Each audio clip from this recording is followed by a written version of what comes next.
And yeah, we were talking about it yesterday. How Joe was secretly wishing that you would move out now, That's and he was not just, true. We have it on tape. All right. He said, it might be time. Yeah. It might be time. All right. Well, I'll get out of there. Now look at you made him sad, Joe. Wow. No, I didn't do anything. Joe said they're going to need that room For what? Did they say for what? to move Sweet and Low off the couch. Yeah. Sweetlow's leaving. Did not say that. Yeah, we heard that story before. Yeah. Sweet and Low's leaving because she's being forced out. Yeah, Right. would you want to stay on the couch for ever? She said ankles are cold. Sleeping in there is a draft. Yeah, listen, that house is not It friendly is to dry. raccoon ankles. Raccoon ankles. Yeah. Oh, now you got to toss. All right. Then you got to disparage the lady. Yeah, well, she has. Joe's got raccoon ankles. I've got raccoon ankles. What I are don't even know raccoon what that ankles? means. They're tiny little ankles. Easily breakable. Yeah, you know what I Sounds mean? like to me. We're not doing any juking anytime soon. No, probably not. Yeah. But I understand there is a draft in the living room, and brittle bones get cold quick. Yeah, bird bones. Yeah. And something about that age group is used to wearing like Afghans, where the kind of blanket that's been woven together. For sure. So the Yeah, air yeah. gets in there. Yeah, it you has know what to. I'm saying? It has to. Do you know how jealous I am right now? I'm just thinking of how nice it would be to be curled up with a blanket on the couch right now, with Yeah. a breeze on my ankles. And a couple dogs. Oh, Yeah. Breeze on my ankles. breeze on my ankles Yeah, would be it ain't wonderful. fun, but the ankles are real. It's so funny. I struggle to get the room that I sleep in so cold, only to wrap up so much when I get in the bed. Yeah. That's part how of it weird. works. Yeah. I know. That's how it works. I just You're burrowing into a den. I got in there and I'm like, something's wrong, and I go, there's a hole, and I had to like plug a hole over my shoulder. Aaron was getting in somehow. You ever wake up due to the cold? Like there's a quadrant that's not covered up. Yeah. You wake up and you're like, my thigh is so cold. Yeah. I met my old girlfriend, my ex-fiance. Oh. The night that we met, we were laying in bed. I had a bunch of girls from USF. Whore. Huh? Whore. I'm not a whore. I was just laying there. Yeah. I had a bunch of girls from USF staying over in my dorm room, and it was me and my roommate Eddie. And he was up in the loft, and they were all sprawled out in the loft, and me and this girl were in bed together, and she was like wrapped up on me on my left side, and my left leg was 4,000 degrees. My right leg was out of the blanket on the other side, and it was 4,000 degrees below zero. I have never been colder and hotter at the same time. By the time it was time to move, I couldn't bend the right leg anymore. It was frozen from being outside. Galvin, I don't know what we're going to do. I called Dr. D last night. I'm like, you need to come over and give me shots. I could try to do it last night. I couldn't do it. Oh, no. I thought Amanda was still here. She is, but I'm worried about. Oh, like I figured if I talked to him, he'd be like, "Oh, you took it for a week. You're good." And he goes, "No, you need to take it another week." And I was like, God damn it! So he was like, "Just call me. I'll come over." And I'm like, "Okay." I don't want to call the leading area's plastic surgeon and ear, nose, and throat doctor and ask him to make a house call to give me a shot for 5 minutes. You should try and do it solo while your wife is still here. I did. Oh, I you did? tried Okay. last night. Yeah, I held it and I brought it close, and I was like, I can't do it. I can't do it. It's, and then she did it, and belly easier than thigh. Oh. Still very painful. Yeah? Yeah. Yeah. It was Painful the poke or painful the injection? The poke itself is a strong pinch, and you're like, oh. Did you see what gauge it is? Do you know what gauge the needle is? I don't. I'll ask her to grab it when she wakes up. Yeah. Yeah. I want to know what gauge it is. Because there's different size gauges, obviously, whatever. So there's like with my testosterone, I pull out with 18, and that's big. Like I don't want to put that in my body. That would leave a hole in your body. The 23 is nothing. I think maybe, I don't know. It's Nicholas Gage. Nicholas Cage. Yeah. I'm not sure. I have no idea what size it is, but it is not. It is painful. I have a pretty high tolerance for pain. You know, and now psychologically, still, it would, even if it didn't hurt, giving it to myself would make me feel weird.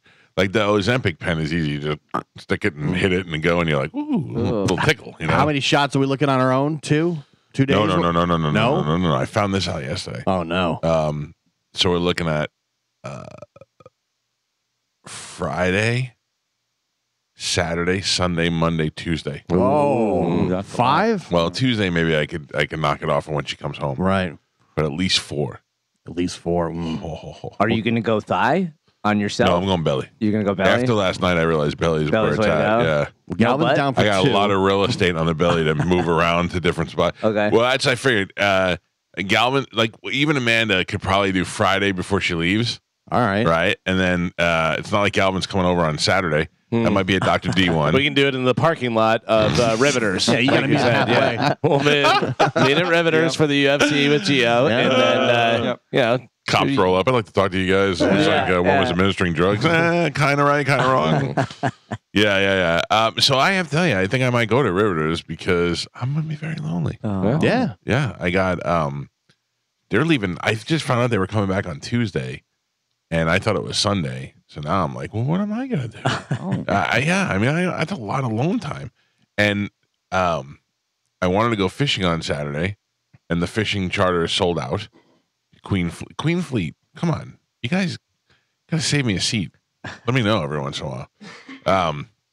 They're sold out on Saturday. And although they say the weather is supposed to be bad this weekend, too, anyway. It's supposed to rain. Yeah. So, so I guess maybe Saturday my son's going out and doing something. So maybe I'll go by Riveters. I will be there from 9 to 11. Yeah, watch some UFC fights. You been gambling on them? What? You gonna do some betting on them? I don't know. I don't know everybody enough. I really feel like I used to feel like if you showed me the two fighters beforehand, like the previews, I go, I'll pick the winner.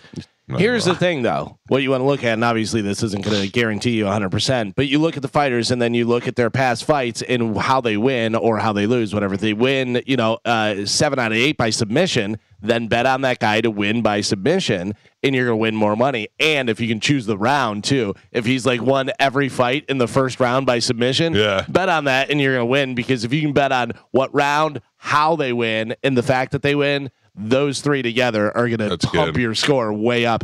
Even if they're the odds-on favorite, even if they're, minus 220 or something like that. Once you start putting them into a parlay, they boost it up. Yeah. You have to obviously have all three to win, but it definitely boosts your money up. I was going to see if Saturday in the day maybe go by the Hard Rock in the daytime, and because I no wife, no kids, nobody rushing me. Sure, yeah. And then my brother has been killing them lately inside the Hard Rock. 3-card? No, blackjack. Blackjack? Yeah, Nice. so I figured maybe I'll go rub off on some of that luck. And then if I have a bunch of money, go to Riveters and sit there with you and then take that money to 2001 next door. Yeah. Maybe somebody there can give you the shot. I mean, I guarantee you there's somebody in there who's been administering shots all night. Give one of them a shot. I go to tell her and I go, can you give me this shot? And she goes, all right, open your toes. No, not that. Not that kind of shot. You got a lighter and a spoon? What? That's how we do it old school. Yeah. No. I say all these things, and then in my vision, I just see me sitting on the couch in Clearwater. Oh, yeah. Staring at the TV. I'm very much looking forward to the debates tonight, and will it live up to the hype is what I'm wondering. 100%. I don't know. This is a game changer tonight. I don't think it's going to. I think it's going to be because of no audience. And they're turning off the mic. Yeah, the mic's being turned off. Carmen, you know about that, right? Turn off the mics. Yep. I'm sorry, Kai. I never edit you. It's okay. I know. Outside, out of mind. All right. Listen to me. I'm excited to watch because the weird thing is you got to keep in mind there's a CNN debate. CNN hates Trump. Yeah. Jake Tapper hates Trump. But I did see some pretty good video yesterday that was circulating, an old school video of Jake Tapper. Not that old, but calling out Joe Biden for saying that he marched in the civil rights protest. Oh, yeah. And he's like, he never did that. And then he doubles down on it and says it again and again. And so Jake Tapper has the ability to call both sides out. So I don't know.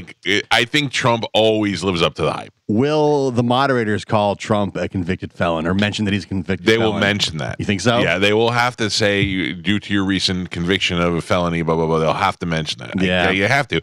And I don't even think that is, I don't think that's being, what is the word I'm looking for? Disrespectful. We'll take all those words. All right. They all work. I don't think they're doing it. It's just that you can't act like it's not there. You can't act like it didn't happen, and and it has to come up in questions because as Americans going, hey, look, we're in. We like you. We want to vote for you. The other guy's crazy. But what happens if you go to jail? And what happens if this? And you have to bring that up. If you don't, it's unfair to everybody. Do you think CNN brings it up first or Biden says it first?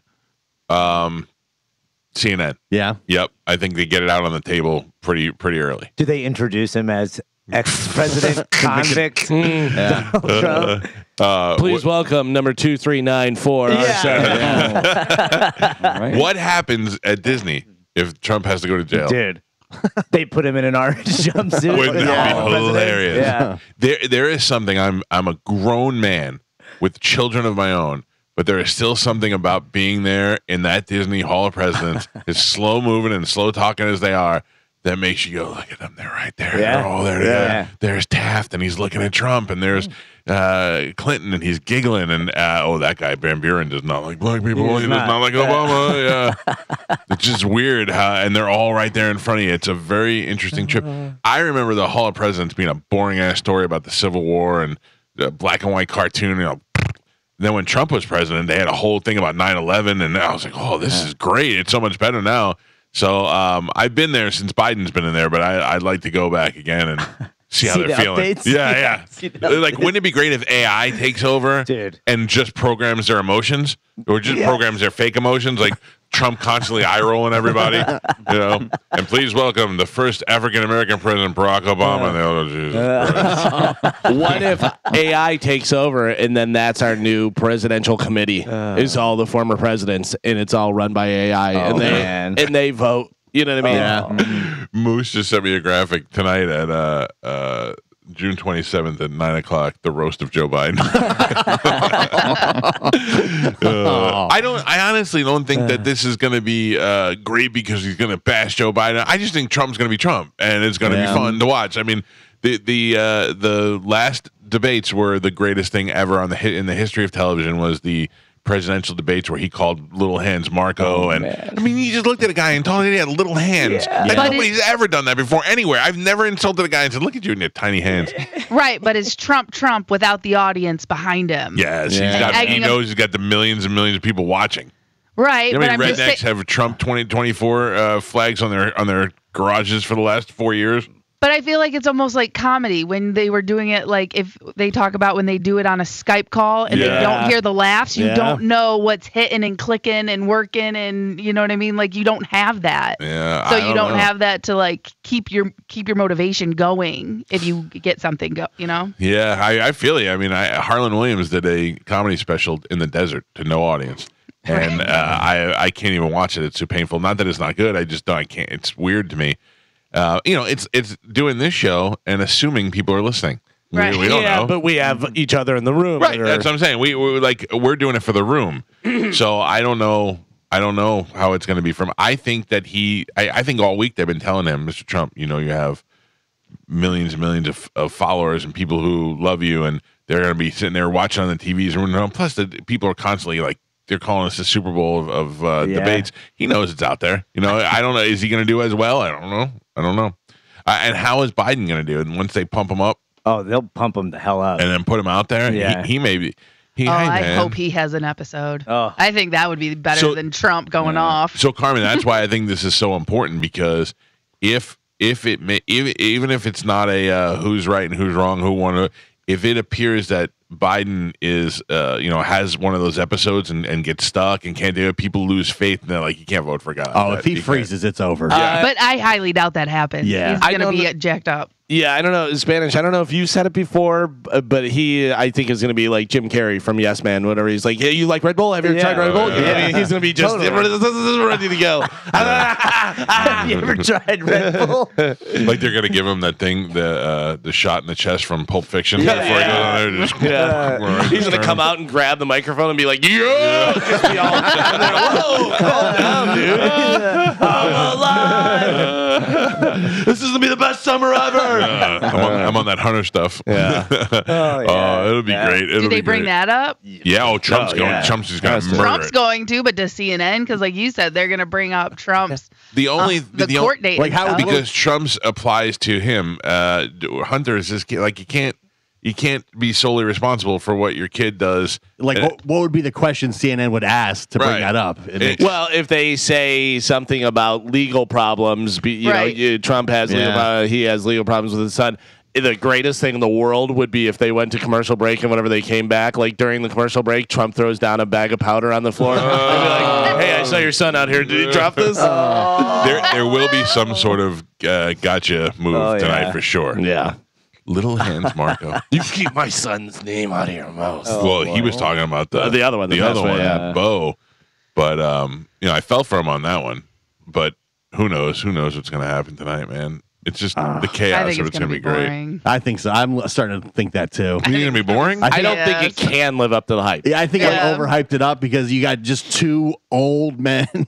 Right, but also you had Trump with the debates where little Marco and all that stuff. But that was a while ago. That was, right, but that was also out of the blue where you're like, whoa, you know. But now you're expecting it. So now, if he doesn't do that, or you know what I mean, if he actually remains cool and calm, you're gonna be like, what? Yeah, but the crazy thing about that is kind of like Daniel Cormier. I used to always say Daniel Cormier, oh, he's gonna lose, and then he'd win again, and I go, I guess I shouldn't bet against him. He's always gonna win and do that. So Trump. Maybe one of those where you go, yeah, we've seen it all, and then he does something, and you're like, oh, he's got new stuff. Right? It's Think crazy. about it. He's only been in a couple of debates before. He's got a whole bunch of debate tricks. You're expecting so much from him. You're expecting him to have those burns. You're expecting him to be totally Trump. You know, you're expecting all that stuff. So what is he going to do that surprises you? Does he flip the script and become so presidential, like he's done at some speeches? You're like, that's the guy we want. Could be. The good debates. I mean, that was 8 years ago. The Hillary debates, because I'm trying to think back. Also, he was a civilian. Yeah, I'm trying to think back last time when they debated. There was the one where they were screaming at each other, and then the next one I felt was very just boring. Dude, whenever Shane Gillis says about that and talks about the debates, he's like, the guy from Michigan is like, I'm from Michigan and I like education. And they're like, oh, yeah, okay. And the other guy is, I'm from Tennessee and I like religion. And they're, oh, okay, this and that. And he goes, and then Trump comes out and goes, Rand Paul's ugly. And everyone goes, no, you can do that? I didn't know you could do that. He didn't call Rand Paul's hair. He made fun of his hair. He made fun of Rand Paul. Ted Cruz, wife like a dog. I know. All that stuff, Listen to me. I'm gonna tell you right now. I'm not sensitive at all, and maybe not you. I was gonna say you can say whatever you want to make jokes, but the day you were like your wife's a dog, that's when I lose all respect for you. And I'm telling you, the next time you come to me, I'm gonna be like, remember when you called my wife a dog? But the crazy thing about it was he called his wife a dog, and then the next week he's like, I support Donald Trump. That's what I'm saying. I could never turn back. No way. I had a guy call my wife fat when she was pregnant. It was. We were not to her face. I knocked him out. We were having a meeting and we were talking about something, and he mentioned that my wife had gained weight during pregnancy because when she was pregnant for Joey, she gained a tremendous amount of weight. It was crazy because she couldn't eat for the first 3 months, and then finally she could eat, and she had a lot of catching up to do, and then lost all the weight. It's amazing. But he mentioned that, and my first impulse was to pick up a fork and stab him. I'm telling you right now, we were in a booth at the sports restaurant that used to be at International Mall. It was me and one guy from the Lightning ticket office and this guy, and I picked up the fork and I was like, I'm just gonna put this right in his chest right now.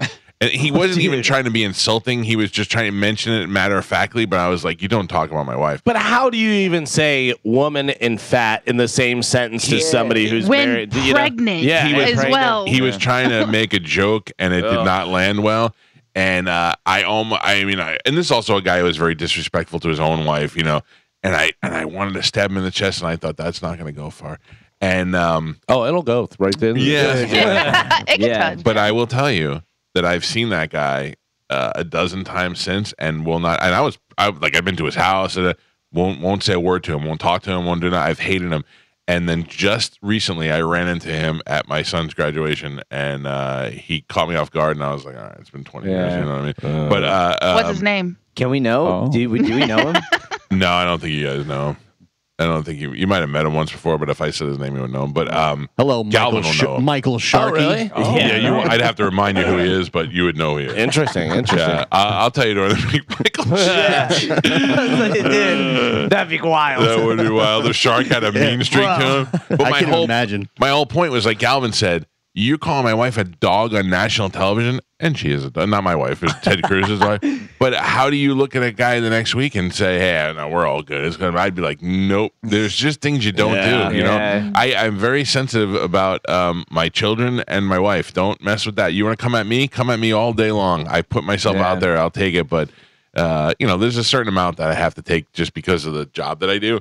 but it's just disrespectful. You don't really find me going after anybody's spouse or children. Every once in a while we'll say something about a celebrity. Kelly Clarkson got fat or whatever, but we have to give Kelly Clarkson her due when she gets skinny again, and that's just what we do. That's our job. But I find it to be very weak when you attack other people's kids. That's just there's no need for it. You'll never, out of my worst enemies, you never hear me talk about their children ever. What a wild life you would have lived if you stuck that fork in his chest. That moment from then, like a totally different life. This totally guy, different. Listen to me, this guy, and this went through my head in that second, couldn't have called the law for reasons of his own. Awesome. Right. So the only thing that stopped me from doing it was common sense. But really, rage almost took over.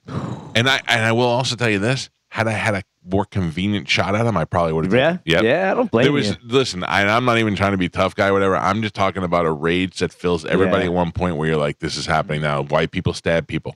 That's it. Yeah. I'm glad you did not stab him, but also, man, that would have been wild. No, but I couldn't. I would love to get the phone call from Pete and go, "Did you just stab one?" Yes, I did. He insulted Amanda, and I stabbed Was him. dinner or was lunch over after that, or did you have to sit across from him after he made this joke and you're just? So there was also a part of me that did not want to let him know that he made me mad. And I just bottled it up, and I was like, okay. And then we wrapped it up after that. Okay. Yeah, he wasn't. I have to say, he wasn't sitting there openly mocking my wife. He just made a passing comment, and it didn't sit well with me. And he wasn't even trying to insult her. He just thought he was being funny, and that was the thing. But keep it like this, Spanish. When we're alone and we're being friends, we're not at work. Do you ever hear me talk bad about my wife? Never. Never insult her. I never talk bad. Never You call don't her even talk dumb. about, even when we're alone, you don't talk bad about people's families. Yeah, no, but I mean, I'm not the kind of guy. I have the utmost respect for her. So you're not gonna. This is a guy who my wife. You know what I mean? Stupid broad. You know what I mean? One of those? Yeah. So there's a part of me that had to take everything into. I had to take it all in before I realized what I'm getting. I'm not getting a guy who tried to insult my wife. He's just a moron. Yeah. But man, I'm gonna put that fork in his chest. Dude. Now Michael Sharkey almost died. That day. Oh no. I'm only speculating. I don't know. Dude, that was so good. Oh man, yeah, Shark the debates are going to be something tonight. Shark would just be opposite. He'd be like, when a wife was pregnant and gaining weight is a sign of It's beautiful. makes the baby healthy and makes her a more beautiful woman. That's right. She's got that glow. Which that I have white to tell you, glow. I do agree with 100%. I think pregnant women are adorable. They I are. really do. They are. I really do. I'm gonna say you're too pregnant, and then they get that watermelon, weird stretch look. Yeah, but that's not their fault. I'm not saying it's their fault. yeah. Like the last, You can be gross without it being your fault. the last week or two was pretty brutal. The last, yeah. When you're in the last week or so, it's like, oh my gosh, shut up. Oh, really? Yeah, Carmen, It sucks. It's hard to be on a guy in that situation because of how bad it is to be the girl, because nothing you could do is right. And you're waiting to go any minute to the hospital, Yeah. and nothing. You can't make any plans for any. It just sucks. My wife, It's real tough on your body and everything that you guys have to do. Thank you. Listen, you got Hard. you got the harder job.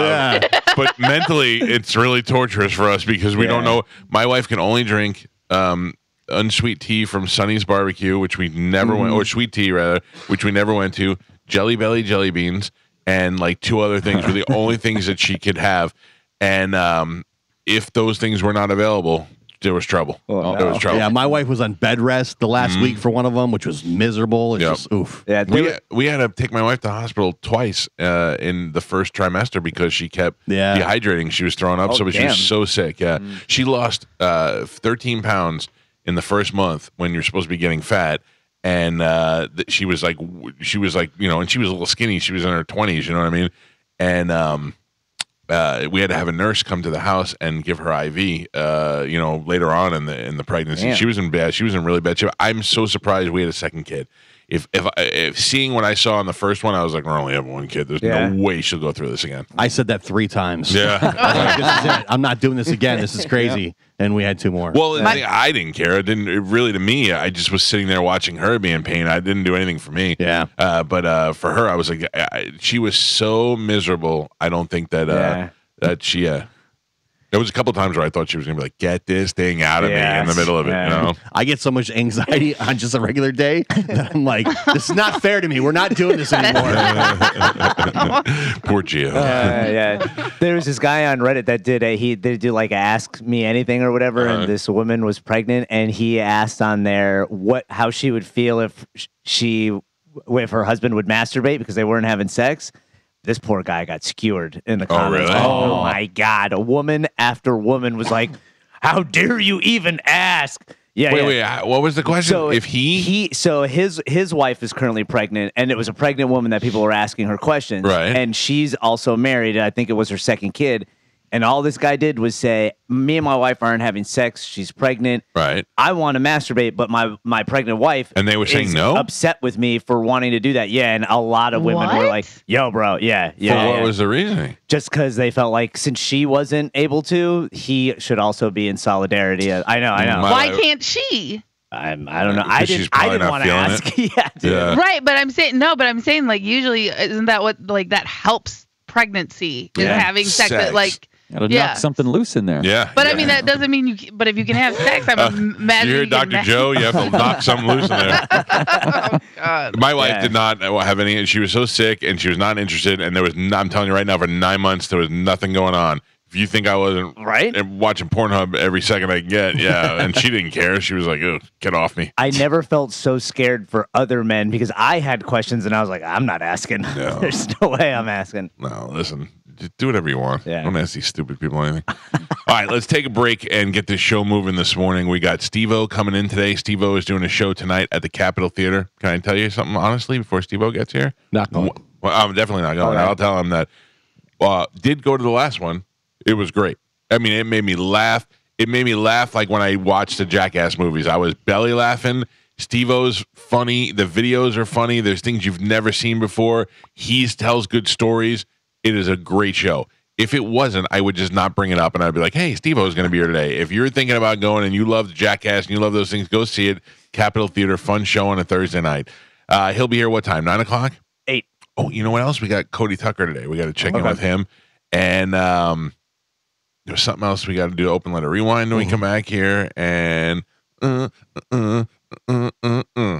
right, I'll think of it. I don't know. But that's all happening on this morning's program, where you could find us live on YouTube, right, Joe? That is correct, Michael. We are broadcasting live on the YouTube. Is the sound on? Yes, Yeah. it is. Okay. Thank you Why for you getting letting me know that. Well, jeez. Big Dick and I were fixing something yesterday, so my settings were off. All right, that's fine. What back. about that? Your settings are usually off. I know. We're making great strides in here. These guys were here yesterday till like 1 o'clock in the afternoon, rewiring, taking things down, hanging wires. things. Yeah, that's all right. Look, that's how it goes. Yeah, they were finding a lot of extra wires. There was. Oh, yeah? I was sitting I was here. gonna say, did any wires leave? No, Or did just more get added? Yes, There was more wires literally points where they're like, well, what does this go to? Yeah. And how come there's an extra wire for this? And hey, this is plugged in. Where does it go? I don't know. Yeah, there's probably a lot of that going Yeah, on. Yeah. Wizardry. Take a break, come back, open letter rewind, Sporkle next on 102.5 The Bone. Carmen, what are we giving away today? We are giving away tickets to the Doobie Brothers, Doobie, Newbie Kids on the Block, 30 Newbie. Seconds to Mars, Monster Jam, and Michael Carbonaro. All right, let's do it with a little Sporkle. Here we go.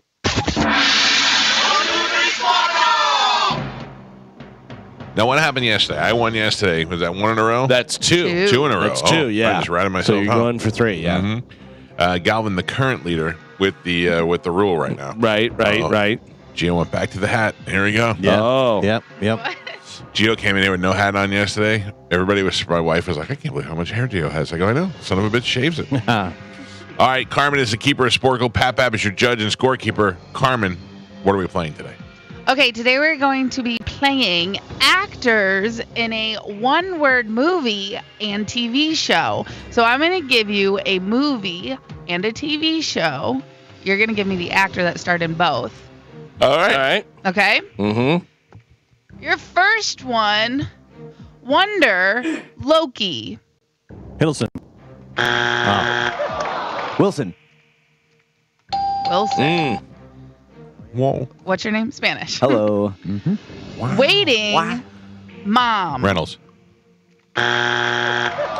Oh. Waiting mom. Long. Does Chris Pratt's ex-wife count? Ferris. Yeah, Anna Faris. Oh yeah. Yes. That was at the buzzer. Well, no, that was After the buzzer. Yeah, after the buzzer. That's what I okay. meant. Yeah. Sorry. Okay. After, So not at. confused. No point. After. No point. I'll take the point. No point. No point. I get half a point. No. Is this Unbreakable moonlighting. Willis. Galvin. Sideways billions. Giamatti. Mike. Shazam. Chuck. O'Neill. What is that guy's name? Yeah. Shazam. Chuck. Oh, I'm an idiot. It flashed for a second. Zachary Levy. Levy. Yeah, damn it. I thought Kazam, Shaquille O'Neal. Yeah, that's what I thought. Megan. Girls.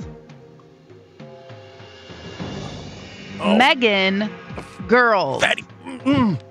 Dunham. Yeah, you that got me her? on a fatty. Williams. Deschanel. William. That was a shot in the dark, man. Calvin. The hot one. Yeah. But All right. What a scene. What a That was scene. good scene. Loving preacher. Urban. Loving preacher. Williams. I don't know. Ruth Mega. Oh, I still don't know. Yeah. Hop Charmed. Milano. Doherty. Hop Charmed. Balk. The other sister. No. Haley Cuoco. Huh? She guest starred. All right. All right.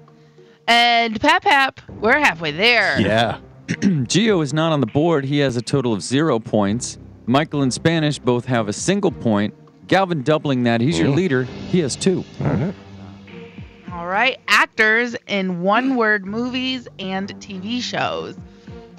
Your next one, Hancock, Ozark. Bateman. Spanish. Fargo, Shameless. Macy. Galvin. Dune, Euphoria. Zendaya. Mike. Denzaya. Creed, Westworld. Creed, Westworld. Jordan. Newton. Harris. I don't know Harrison. that girl's name. Yeah, the girl. Tessa Thompson Yeah. is what I was looking for. Click, Severance. Sandler. Walken. Geo. Oh. Nice. Champions, Cheers. Dancing. Harrelson. Mike Wait, Calta. what is champions? I almost said Clavin. Clavin. Bumblebee, Dickinson. LaBouffe. Bumblebee, Steinfeld. Dickinson. Oh. Hey, I knew a guy named Bumblebee. Oh, so He was a hot. great pitcher. He was a great in the 70s. Yeah. He pitched a no-hitter Oh, while he was man. high. He Bumblebee was good. Dickinson. Yeah. His roommate with Raleigh Fingers. Barbie, Superstore. Ferreira. Galvin and Pap. We are on the last 3. Gio and Spanish both have 2 points. Michael with 3, and Galvin is leading you right now. He's winning with 4. Oh, boy. Right. Anyone's game. Actors in one-word movies and TV shows. Last 3. Here we go. Electra, Alias. Gardner. Mike Calta. Yeah, that was tight. Skyscraper, Ballers. The Rock. Johnson. You guys You are got to gonna, be kidding me. It's Dwayne Johnson You on got the it. paper. On the paper. I will let you guys vote. Can I just tell you, I watched Jeopardy last night, and the answer was The Rock, and he goes The Rock or Dwayne Johnson. That's what they said. Oh, that's Jeopardy. I don't watch I know. Jeopardy. I'm just. I This mean, is Sporkle. You want to vote? Gio, is Mike get it with The Rock or no? I've lost games because we go by the paper. No. No. Spanish? You got to go by the paper. you've got to be kidding me. Welcome to my world. I mean, I would have said yes, but I say yes. I say yes. So there you go. well, I don't know whether Well, Carmen's, you don't get to vote, Oh. and then Why don't I get Joe. to vote? I don't know whether Carmen gets a vote. Why don't I get to vote? Because you're the I'm the keeper. It's the players. That's it. He's Yeah. a keeper. You keep I on don't know. keeping on.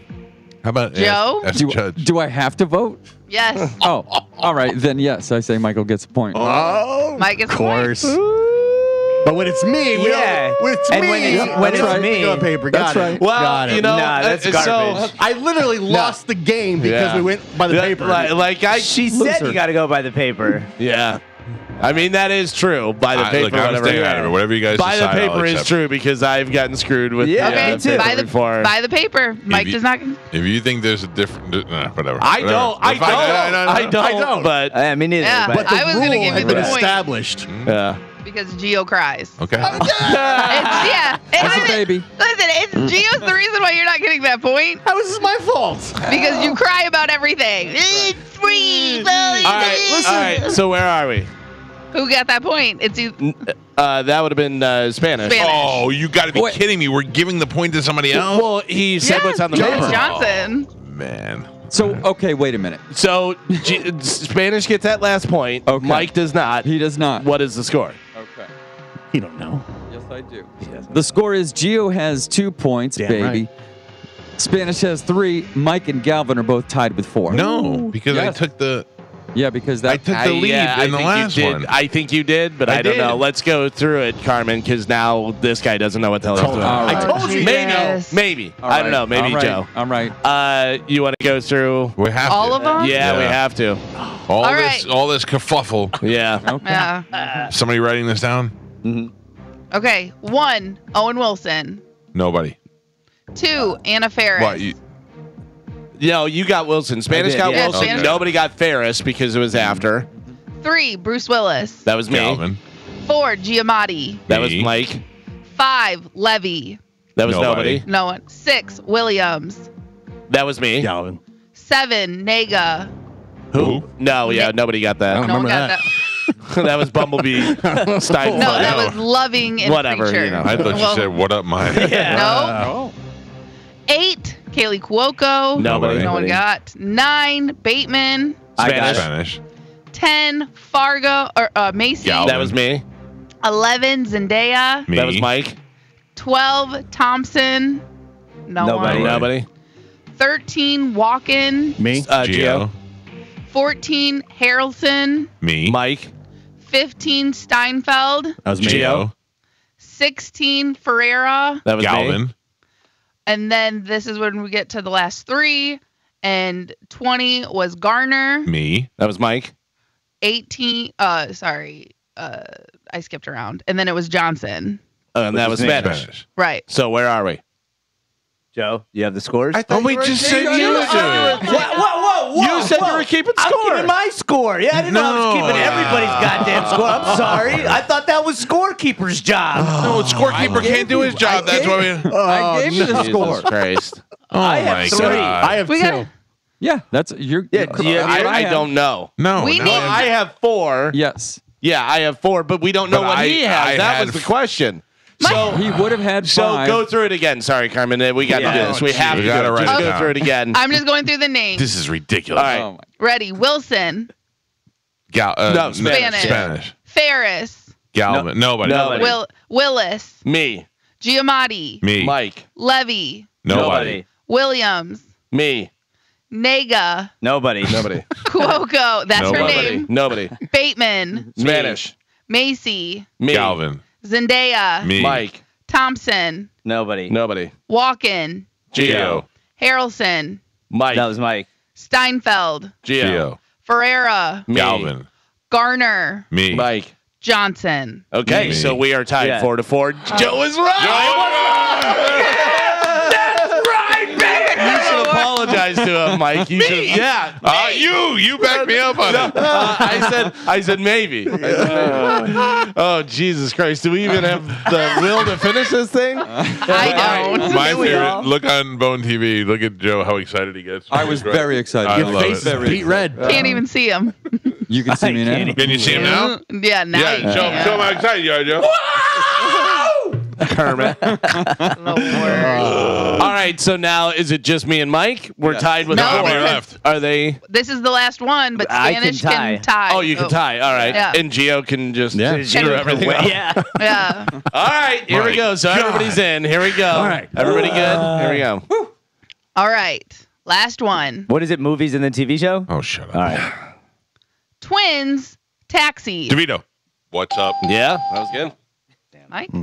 Thank you. Your final undisputed score: Oh. Gio with 2 points, Spanish with 3, Galvin with 4, and Michael. Michael is your triumphant champion today. He won with 5.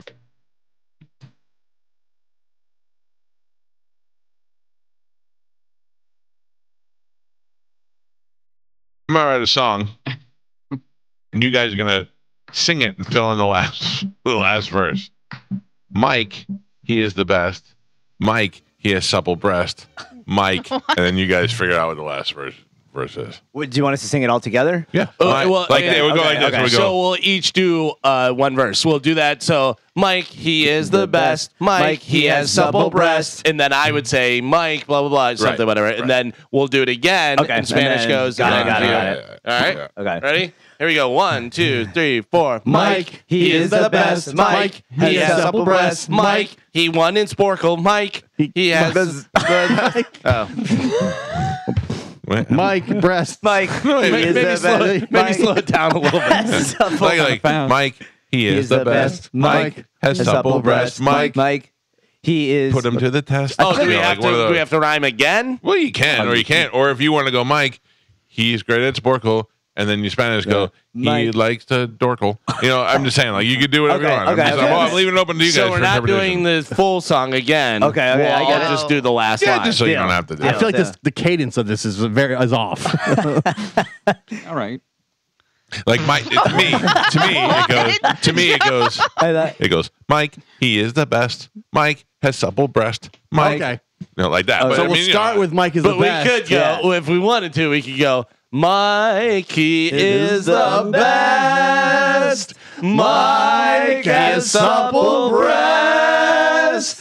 Mike, he won again.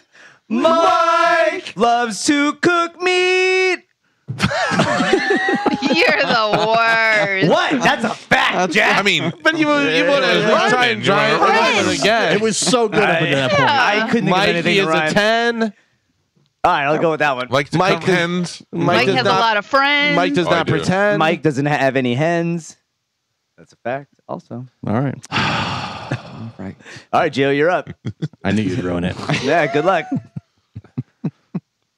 Oh, it's my turn? Yeah. I'm sitting here collecting the accolades. Yeah, no, I feel like it's dead in the water. Oh, so Gio's not going to do it? I mean, it's the rule. I mean, Spanish right it. Hi, who's this? Monica. Monica, you're the winner for today. Why are you mad at us, Monica? I was just Because she trying. had to Sorry. listen to this. Mike, Well, that's true. he is the best. Mike has supple breasts. Mike, put him to the test. Mike, Beat all the rest. yeah! I like it. Monica, hold on. Carmen will grab you during the break. We'll hook you up with a Mike, prize. he What? looks funny in a vest. Oh, I think I look pretty good in vest. Carmen will grab Monica during the break. When we come back, Calvin, what do you have coming up in news? Coming up in news today, President Babysitter. Oh, You're late. And 401, okay. all right, Galvin is your news. We'll do that next. Steve-O will join us in the 8 o'clock hour. Cody Tucker will also join us on the program as he does every Thursday. It's the Mike Calta Show. This is 102.5 The Bone. We were talking when you were out on Monday. We were talking about how famous Bert is. It's crazy how famous he Not is. just famous, But I was thinking first, I've gone through the same thing. Like he rolls into Pittsburgh and the Pittsburgh Steelers show up. Cam like they know Hayward him. and all those guys. Yeah, it was crazy. I was like, I want to be there. Yeah. But like Gio was pointing out, the fact that he was on the Tom Brady roast and that was all like A-listers and the huge thing, whatever. But also just how many people know him. How many times have you heard people talking about Bert? Like, have you seen this guy? He's so funny. And then that's Bert. I've known him forever. No, it's great. I remember my son and his friends when they were like in high school, like sophomore year, they were sitting in my kitchen, and I was trying to impress them with who I had on my phone that I could call up. And the number one that impressed them the most was Steve-O. Believe it or not. We FaceTime Steve-O, and he answered. He goes, "Hey, dude." I go, "Hey, listen, I'm not gonna lie. I'm just doing this to show these kids how cool I am." Right. He was like, "All right, right on." And then Bert was the other one. They were so impressed that we knew Bert. But I mean, Bert's been in my kitchen, so you know, it's not like Anyway, Bert's coming to town. I was thinking, to me, is like I always think if I had to trade lives with anybody in the world prior to the 2000s, it would be Frank Sinatra. Frank Sinatra to me has lived the greatest life. He's the coolest guy to everybody. Girls love him, guys love him. He can sing. He's good looking. And it's just rolling through Vegas. What a life that must have been, right?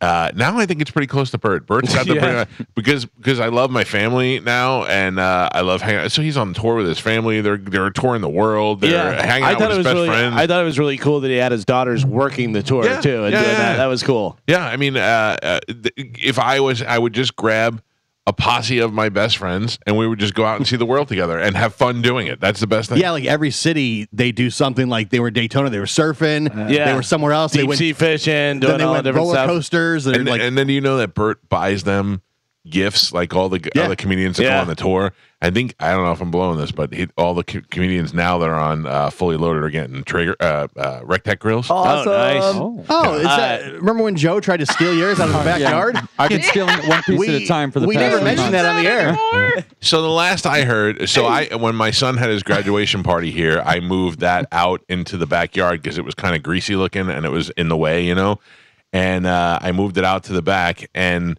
then Joe said, "Michael, can I buy that grill from you?" And I said, "No, the Rectech's my favorite. I'm not getting rid of that." And he goes, "Oh, okay. Do you want me to move it inside for you?" I go, "Sure, if you feel like it." I can't. Next thing you know, it's still out there. Yeah, it's too heavy. It's on wheels. Michael, it's in the dirt.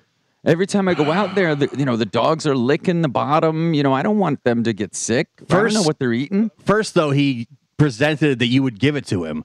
And then he goes, "Well, I would buy Like, it." do you want me to take it? Yeah, that's exactly what he said, Carmen. Listen to me. Yeah, do you want me to take it off your hands? Yeah. Listen to me. He did offer. He offered to buy it from us. After. He did That offer was to buy it. After he offered to take it. No. That's kind of how old people talk. You want me to take that off your hands? That means you want me to buy it from you. Yeah. Joe, Like, can I take it off your hands? I mean, I'll buy it. what from do you need? You want a smoker? Because that's what that is. You want a grill. Yeah, I want a grill. I'll buy you a grill. You will? Yes. All right. See that, Gio? You stink. How well did that go last time you bought him something? What do you mean? He won't use it. Your video? Yeah. How much video have you got? He won't use it for what it was bought for. Like he'll buy him a grill and he'll keep his shoes in there. All right. Calvin, the visual of him opening up and putting his shoes in almost made me spit that out. He was like, Mike, I've noticed that Rectech's out there unused. And Mike's like, "What are you talking about?" He's like, "We use it all the time. We just use it to the party." That is my favorite one. I just I had to move it because it was in the way. We had like a little buffet set up, and that was It was delicious, by the way. Thank you. It's wife's out like- there. It's getting rained on. It's sad. It is sad. I got to bring it inside. I mean, it's got to be brought in. I need to see if Tom's available on Saturday. Oh, Tom's. I need somebody right now to help me organize that backyard when my wife's out of town. Oh. I need to do it while she's gone. She's breathing over my neck all the time. Don't put that here. Don't put that here. Move this on. If you need somebody to fiditz and pretend like they're organizing, but really they're just shuffling things around, Joe's your guy for weeks. For weeks, Foreman Joe? dude. My wife was doing some stuff, and I go, "I'm very perceptive, but sometimes I'm not." She moved a painting that we have, and she took it down, and I go, "What are we doing with that? Are we getting rid of that?" And she goes, "Yeah." She goes, "I don't want to." And I go, all right. I go, you have carte blanche. You can do it." And she goes, "I know." And I go, "Don't do that." Right. When I give you carte blanche, Don't do that. Don't tell me say that I you know know. I had it, yeah. I go, "I will hang that painting back up." Well, Chad ordered a computer desk that is just obnoxious and doesn't fit. Like we live in a townhouse. We don't have a lot of extra space. And he got a corner desk. just huge and bulky and stuff. So after that, I was You like, got to be able to tark off. Got to have room.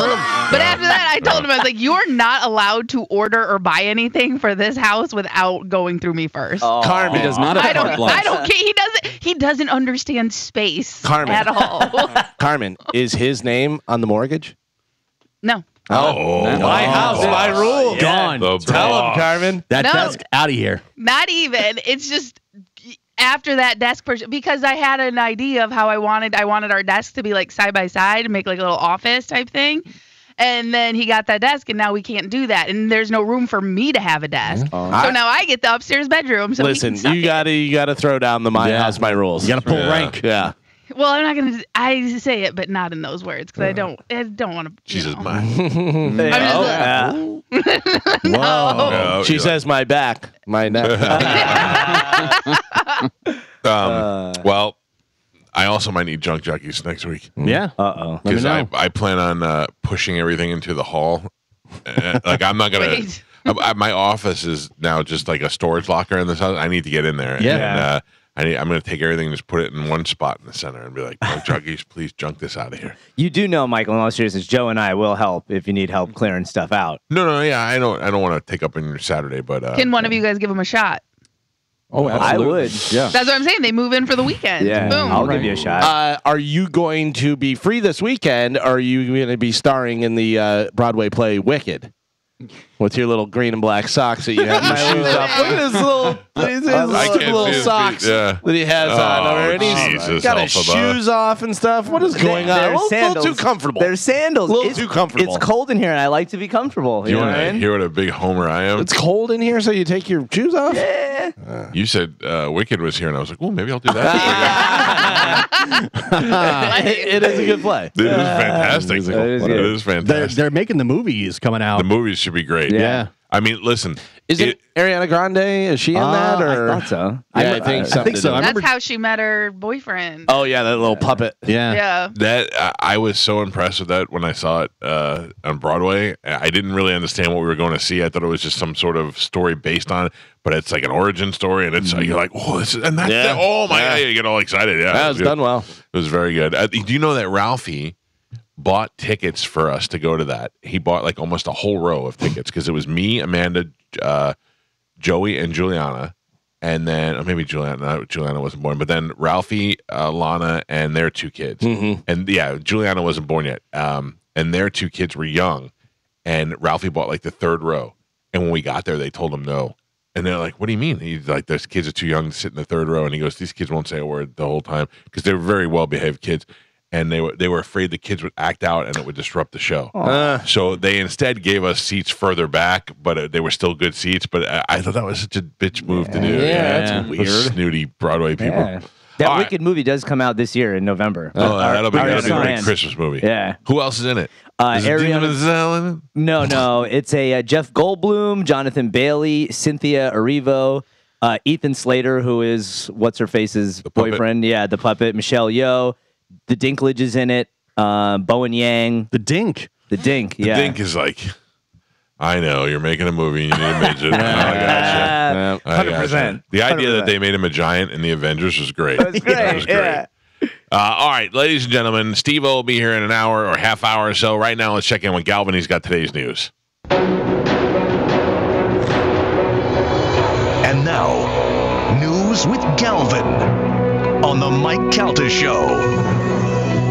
What do we have in news today, Galvin? Today's news is brought to you by Pelt Shoes, talking about being out there grilling, doing all that stuff. Well, 4th of July is coming up, and Pelts has their 4th of July weekend sale going on. They have the clearance markdowns happening on all your favorite brands, and it's going to be going on all 4th of July weekend long. So make sure you stop in there, get some new flip-flops, whether you need new dress shoes, athletic shoes, comfort shoes. Pelts has them all, and they have them all on sale for 4th of July. They have 6 locations throughout Pinellas, Sarasota, and Fort Myers. So stop in, be an American, stop into Pelts. Make sure you tell them Galvin You're sent you. pretty much a communist if you don't go. I mean, it's ridiculous. They're telling you right there. It's if you want to be American. The first presidential debate is happening tonight at 9 p.m. The debate is hosted by CNN. I just saw me in my head watching it with a foam finger. Yeah. Like, I'm so excited for this.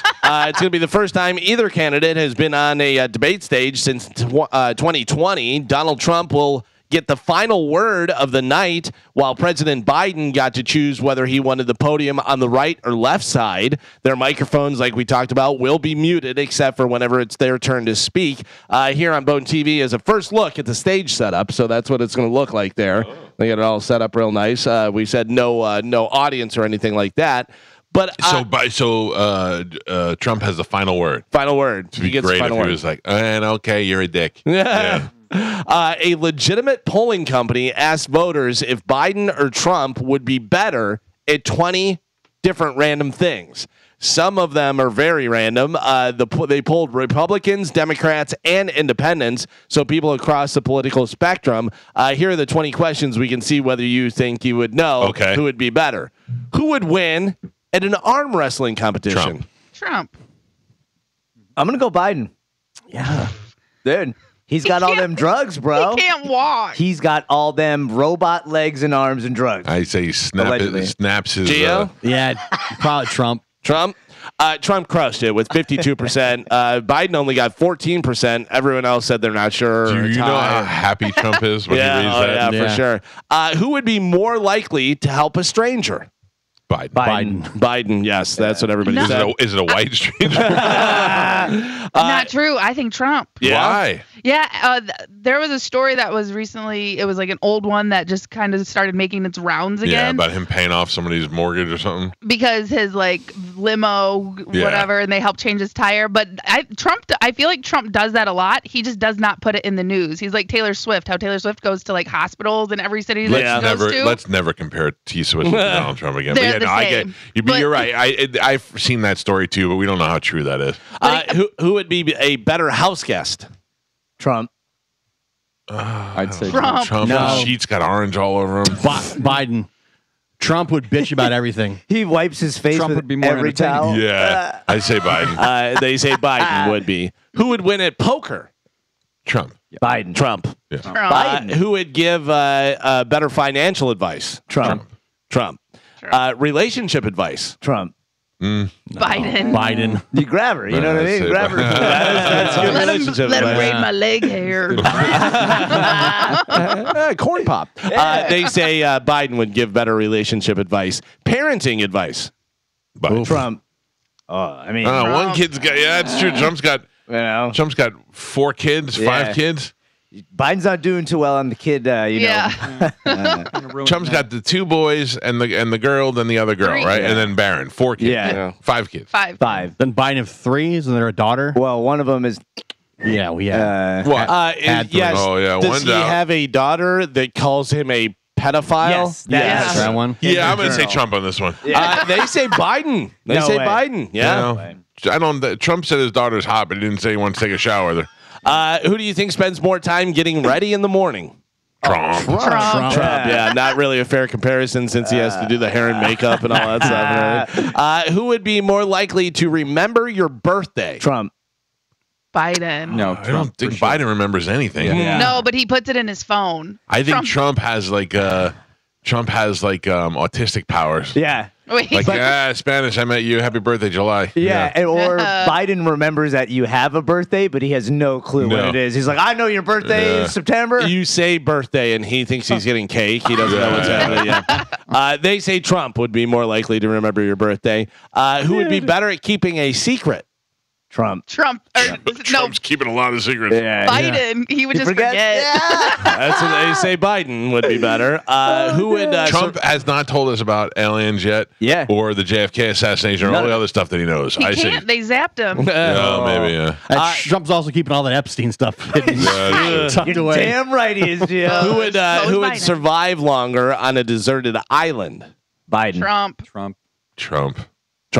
They say Trump would. It would be very short. Short lived. By the way, Biden would just be like, That's what I'm saying. He just walks in the water. Day 2, Trump breaks Biden's neck and eats him. Yeah. Day 2. He didn't even, I don't want to be hungry. Yeah. oh, I didn't even think of that, them being out there together. Who would be more likely to return a lost wallet? Biden. Trump. They say Biden. You're not good at this, Spanish. You're losing everyone. You shouldn't vote. Who would win at a pub trivia contest? Trump. Neither. Trump. They say Trump. Yeah, one. they both would be so horrible, I think. Who would do a better celebrity impression? Trump. Who would be a more trustworthy babysitter? Trump. Trump. They say Biden. Yeah, Biden, yeah. yeah. Biden lets the kids rub his legs. But they both just go. The kid goes. Like I bet you Trump tells the kids, "All right, go play in the pool or traffic or whatever." All right, a few last ones. Who would win in a dance-off? Trump. Trump has danced. You've seen him on Saturday Night Live. Yeah, he's danced out with the YMCA. Biden freezes when music comes on. He gets scared. Let me just tell you something. There's something about white adults dancing to me that is that video of that woman from that they did that movie about where she had that company that she what was the name? Oh, Holmes, the one that was Elizabeth the fake Holmes. Yeah, her dancing. Can't touch this, and the Gates dancing. It's not even Gates. It was the other guys. Gates was like the best dancer out of all of them. I saw a video the other day, and it had a bunch of boomers dancing. It says boomers dancing, knowing that they're the last generation that'll be able to afford houses. They're all their dances. Who would win in a bake-off between Biden and Trump? Biden. Yeah, they say Biden. And then let's see. Who would be, final one, who would be a more reliable designated driver? Trump. He doesn't drink. Yeah, Trump. This one was the only one they tied on. Really? Yeah, it was a tie. Yeah, I think they're both reliable. When's the last time neither Trump of them drove? drink. Neither of them drive. Yeah. So I didn't know Biden didn't drink. That's what they say. Yeah, Since probably when? doesn't mix well with the stuff that they shoot him up with. The National Hurricane Center is monitoring 2 tropical waves in the Atlantic, one of which has a chance to become a tropical depression, sad, in the next 7 days. However, both have a low chance of forming over the next few days. The NHC said one of the tropical waves is located in the central Caribbean Sea, is producing disorganized shower activity. It's moving westward at 25 miles per hour. The tropical wave could gradually develop in a few days over the western Caribbean Sea or southwestern Gulf of Mexico during the weekend. It has about 20% chance of forming over the next 7 days. So, and just as a reminder, we like to have fun and jokes and stuff here, but if something ever did change or become serious, the Bone will automatically start giving you updates on hurricanes or anything that could be threatening to land. And with our weather partners, Fox 13. Yes. So, you never have to worry about changing the channel. You can still listen to Mo's Stupid Rock Show and Sad Weirdos on Saturday and know full well that if something happens in the weather, we'll be the first ones to pop in and tell you. what age do you think is the best age for somebody to win lottery, like win a scratch off? 30s. Oh, yeah. 30s? I would 30, say 35. Yeah. 40. Mid-30, 38. 22. 30s, you had enough time to be poor and then still have enough time to be rich. How about 19 years old, winning $1 million? So that's good. pretty nice. A Broward County teenager is $1 million richer after winning the top prize in Florida Lottery's scratch-off game. Now, the name is unusual. It's Hyury? Hyury? Oliveria. 19 years old. Yeah. Pompano Beach walked out of the supermarket as a millionaire, winning the $1 million a year for life spectacular lottery ticket for the $50. But the game has 2 top prizes, so it's $1 million a year for life or the $1 million. He won the $1 million. Okay. So got the $1 million. He'll be dead in a week. $1 million for life. Oh, man. That would be $1 million a year for the rest of your life. Well, probably 20 years or whatever they do. Yeah. 20 or 25 years. I still follow the kid that won here in Newport Richie. How's he doing? And the last post was he was courtside when the Celtics won the championship with his super smoking hot girlfriend. Yeah. A He new won like one? hundreds of millions of Oh, dollars. he won like 400 and some million. I think it was one of the biggest. Yeah, I mean, I thought it was somewhere in the 200 million, but still, literally, he's courtside for Game 7 of the Celtics. That would super make hot me girlfriend. so nervous if Joey won money like that. God. That idiot with that much money would just be scare me so much. Oh man, that's got to be just insane. It's got to be too much. It's got to be too, like, how do you ever trust anybody that you meet after that? That's wealth. That's not even. You're right, dude. That's generational wealth forever. Do you know that kid's name? Shane Missler. Yeah. Shane Missler. Because I want to see how much he won. Yeah, he pops up on Instagram every once in a while, but I gave he's up always on doing him. like crazy, like cool things. He was a huge Patriots fan, because he's from that area, Yeah. and he paid a bunch of money to go see Brady play when he was in the Patriots and all that, and then all of a sudden Brady was playing here, and that must have been great for him. I was right. He won $451 million in Yeah. the Mega Million jackpot. Yeah, $451 million. I wonder if the lump sum was in the 200s. That's where I heard that number. I don't know. Sure. Yeah. Okay, that's still pretty good. Yep. And he's still Unbelievable. with the same girl, that Shane Missler. Because Is he remember, really? he met a girl after he won. Oh, from, yeah. like, Texas or convenient. something. Yeah.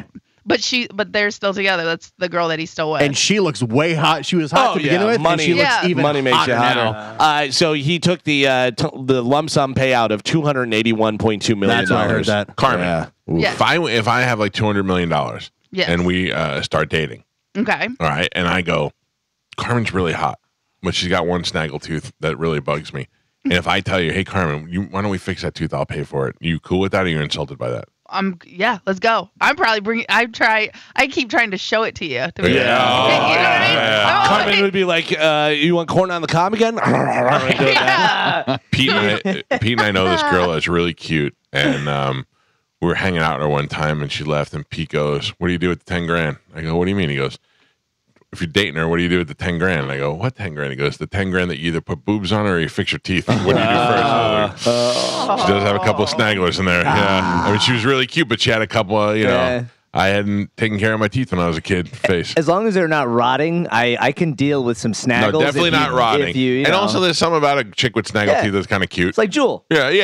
Jules kind of cute. You're like, oh, look at that thing. Hey, is Kevin Costner dating Jewel? No, he they're not. said they're we just sure? friends. Well, that's what he says. They're just friends. They are not dating. They did not date. That's what he says. Okay. So if you believe Kevin Costner, by Who the doesn't way, believe the most honest man in the world? I think it was David Spade on the roast of Rob Lowe where Jewel was there.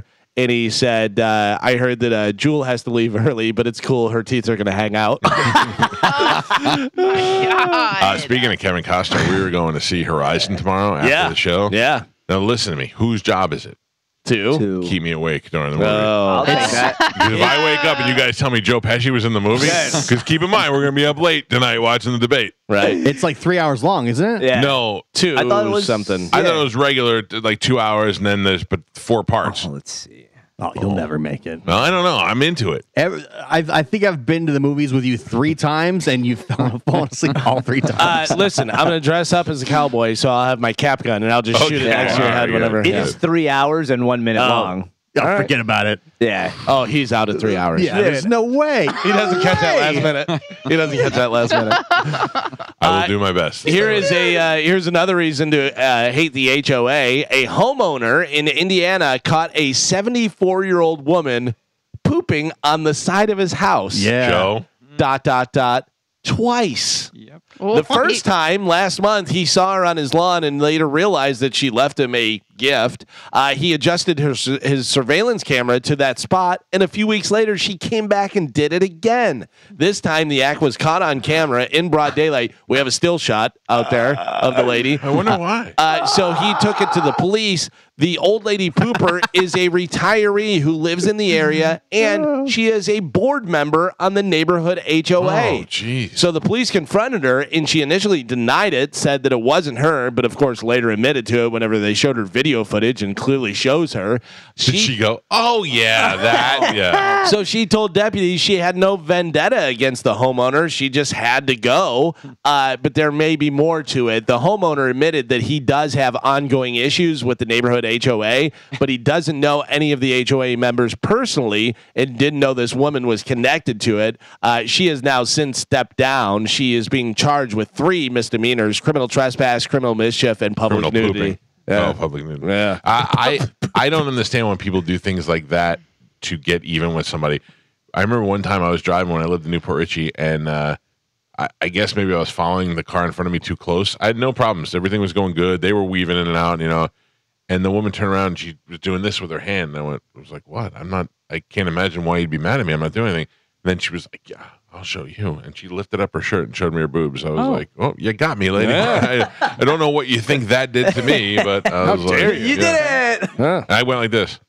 Huh? With a thumbs up. I kind of had. Oh, you should have gave her the. Gave her the one of those. maybe.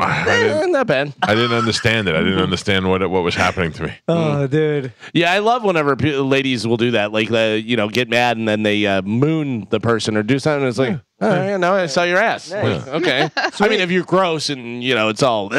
Even then, I'll take a peek. Yeah. I got to tell you, some of the best boobs I ever saw in my You life. said boobs or boobs? Boobs. Was a lady who had, she looked like she belonged on the back of a chopper, motorcycle, whatever. She just lizard face, not great. You know exactly what I'm talking about. She looked like if a cigarette came to life. Yep. And the guy was like, hey, you want to see her boobs? And I'm like, I mean, I don't not want to see them. You know what I mean? So she lifted up. She had the boobs of like a 20-year-old. Oh, really? And they weren't fake either. They were just perfect. And I was like, you should walk with your shirt up over your head. I mean, well, I didn't say that to her, but I thought that in my mind. I was like, good Lord, because they were fantastic. The face was rough. Rough. Cigarette face. In a survey, almost half of Gen Zers between ages 16 and 26 saying that being between 5 to 10 minutes late is essentially being on time. No. I agree. It's a young people The thing. worst. Yeah. No. You're late. If You're late, you're late. You're on time, you're late. Yeah, I agree with that too, Joe. Yep. Yeah, get there early. I've always been early. I'll be there when I'm there. You're always late. Yeah, being late it's such a bad look. My favorite thing is whenever a lot of times whenever Pitbull Tyler plays, we'll be like, we go on at 9 and we'll, between 9 and 10, depending on the crowd and that type of stuff, whatever. But then there's some times where Mike was like, hey, 9 o'clock, we're going to go on 9 sharp, regardless 9. And then he walks in at like 9:08 and I go, well, maybe not 9. Just be ready at 9. Yeah, But then if you're not ready, it's why are you ready? What? It's what? Why are you ready? It's weird that I talk like that. So you have the Gen Zers that saying being 5 or 10 minutes late is essentially on time. How about this? I don't know whether it's young people, old people, I guess kind of all people. A couple of concerning surveys on personal finance have hit the internet. In one, 59% of people without a 401k said, I thought I had one. They didn't know that they did or did not have a 401k. And another one, 43% of people said they did not know what a 401k was. How old are these people? And that's what I said. It doesn't say. In my first job, I didn't understand how a 401k worked. And I mean, I'm talking about when I was like 22 years old. I didn't understand how it worked. Nobody really told me about it. And until I got fired, I didn't realize I had one. And a lot of times, like your first full-time job, like you have to go and set that stuff up. Yeah. And it's like briefly mentioned to you by the company. Yeah. You know what I mean? Yeah. So if you're someone 23, 24, you've never had one before, you don't think about it. But that is something your parents absolutely should inform you about. My son, as soon as he started working, I said, find out if they have a 401k. But you know what the it deal started? My mother never had a 401k. You know what I mean? Yeah. She didn't know anything about it. So I saw a thing that was great. In fact, I had reposted it on Instagram. It was a guy who was out running. He was like all sweaty and confused looking, whatever. And it said, I just started for a new company. They signed me up for a 401k. I don't know how far that is, but I'm starting to train now. Spanish Steve-O is here. Not in. He's coming through the gate, so Okay. you got a minute, Deal. but he's here. Thank you. Burger Guy, you talked about. I'm not a burger guy. Why you look Definitely. Dynamite at me?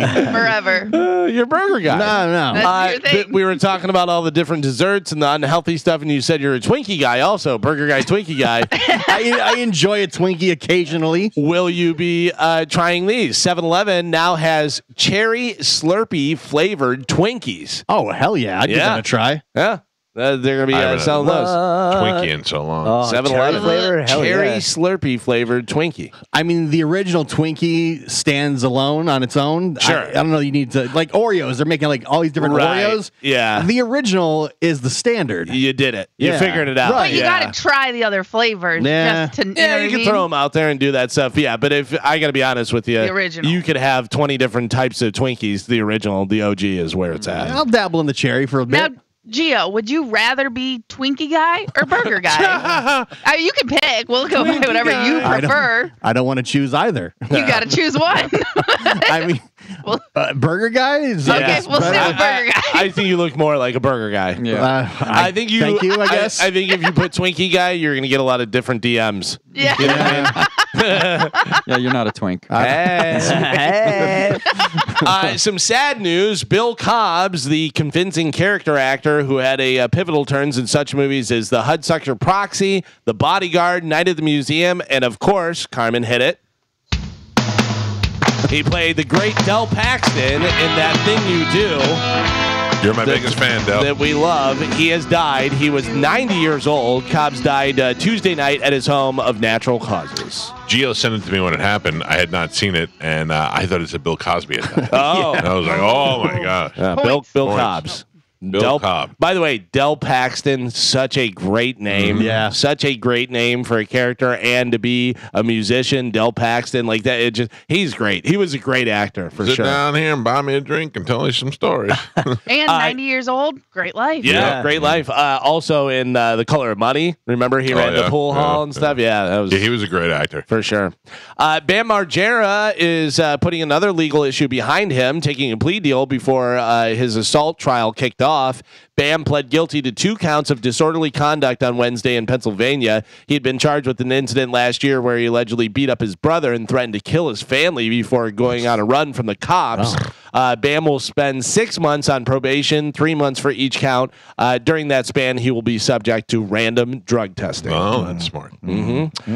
Liquid Death, the canned water, has a new product called Death Dust. Where you can, it's flavored powdered drinks that you can add to your drink, obviously to Liquid Death water. And they picked a special guy to tell you how to use the Death Dust. Ozzy Osbourne doing a commercial for it. Here is the commercial on Bone TV. Take a look. Here we go. Hey, No way.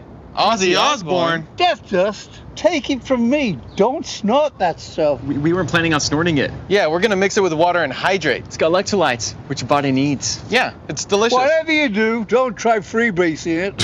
Free what? And never, ever inject it. And how would we even... And don't even think about boofing it, you little pervert. Well, you stick it up your... That's great. Yeah. That's great. Yeah, listen, he looks very old and everything, but it is a funny commercial. It's good. What's funny to me is when they pull up and they roll down the window and those young kids go, Yeah, exactly. My son would be like some old man vampire trying to talk to me from a limo today. Yeah, I still remember whenever Ozzy did the thing with Post Malone, and they're like, that's cool, Post Malone giving this old guy a shot. Yeah. And it's like, oh, I mean, he's Rock and Roll Hall of Fame. 2 different Rock and Roll Hall of Fame inductions, but whatever.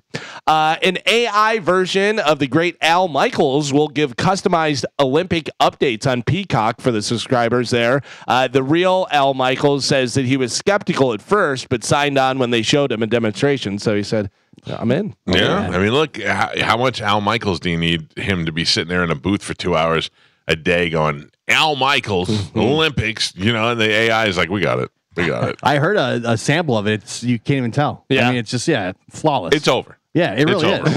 We have lost. We're definitely screwed. Yep. Yeah. Neil Young has canceled the rest of his tour with Crazy Horse after illness hit, quote, a couple of us. So he says he's out and a couple of the other guys are out and everything. I wonder if it's COVID. Maybe he'll go on Howard again and cry about it. Tenacious D, people are mad at the D, man. Why? They're mad at the D I'm because never mad at the D. they did a political fundraiser thing. The D played and stuff. Well, for Jack Biden. Black did too. Jack Black. Yeah. I'm not mad at that. Yeah. But people are mad. I know, people but I get mean, mad. like, how can you not give people the right to be supportive of whoever they want? People are crazy, I guess. There were people that are like, I'll never watch a thing Jack Black does right. ever again. And So Tenacious D announced a fall tour in 5 swing states. All proceeds will go to Rock the Vote to support voter registration. So that's not, one side or the other or anything, but starts in October, and it's only through October. Columbus, Ohio, Bloomington, Indiana, Madison, Wisconsin, Kalamazoo, Michigan, and State College, Pennsylvania. Stupid Kid Rock that shot up the Bud Light, made a big deal over nothing, and blah, blah, blah. If Kid Rock was in the town this weekend, I might go see him. Yeah, I don't By the way, he was just in town. He was. Yeah, but I'm just saying as an example. I mean, like, I don't. You have to separate the art from the artist. Of course. Yeah. Listen, I want to look at Neil Young and be like, an old crybaby idiot. But man, if Neil Young was here and he was like, I keep on searching. Yeah, I mean, Cinnamon Girl comes on and you're like, yeah, take a listen. Great song. You definitely can't. You don't have to go hang out with the guy. Right. Finally, in news, TripAdvisor released its list of best tourist attractions in the world in 2024. So they base it on reviews. So what people who recently went there thought of it. I have the top 10 here of the best tourist attractions in the world. What do you think are in the top 10 here? The Eiffel Tower. The Eiffel Tower, which is in Paris, France, I believe, if they haven't moved it. Nope. It comes in at number 2. Okay. By the way, as we're going through these, maybe how many of them have you been to? I've been to the Eiffel Tower. Not underwhelming either. Yeah. It's smaller than you think. Very beautiful to look at, especially at night when they light it up. You know, it's. I ate dinner in the Eiffel Tower. I saw the one in Vegas. I'm fine. Yeah, I mean, like it's one of those things where you can live without it, but it is nice to see. What are some of the other ones? So that comes in at number 2 for best tourist attractions in the world. The Great Wall of China. The Great Wall of China is not in the top 10 according to this. That just seems like a The disaster. Grand Canyon. The Grand Canyon, which is crazy, but no, not in the top 10 here. The Smithsonian. Smithsonian, no. There are some that I'm not even really aware of, but there are definitely let's just go over the list. Some of the other ones. So number 10 is Abu Dhabi's largest mosque. I would love to go to Abu Dhabi. I've never been there. Yeah. Number 9 is the Milan Cathedral. Did you stop by there or no? I don't know. I've been to so many cathedrals in my life. I don't even care anymore. Gardens by the Bay, which is a huge nature park in Singapore. Definitely not. The Louvre in Paris. Been to the Louvre. Listen, right now, I'm just going to tell you, if you're going to the Louvre, plan to spend the whole day there. Yeah. It is massive. So much stuff. And people say the Mona Lisa is underwhelming. It's not. It's smaller than you think. Yeah. And that's it. And you can get pretty close to it and see it. And it's pretty remarkable that this most famous painting in the world is right there in front of you. It's pretty interesting to see. But it is small.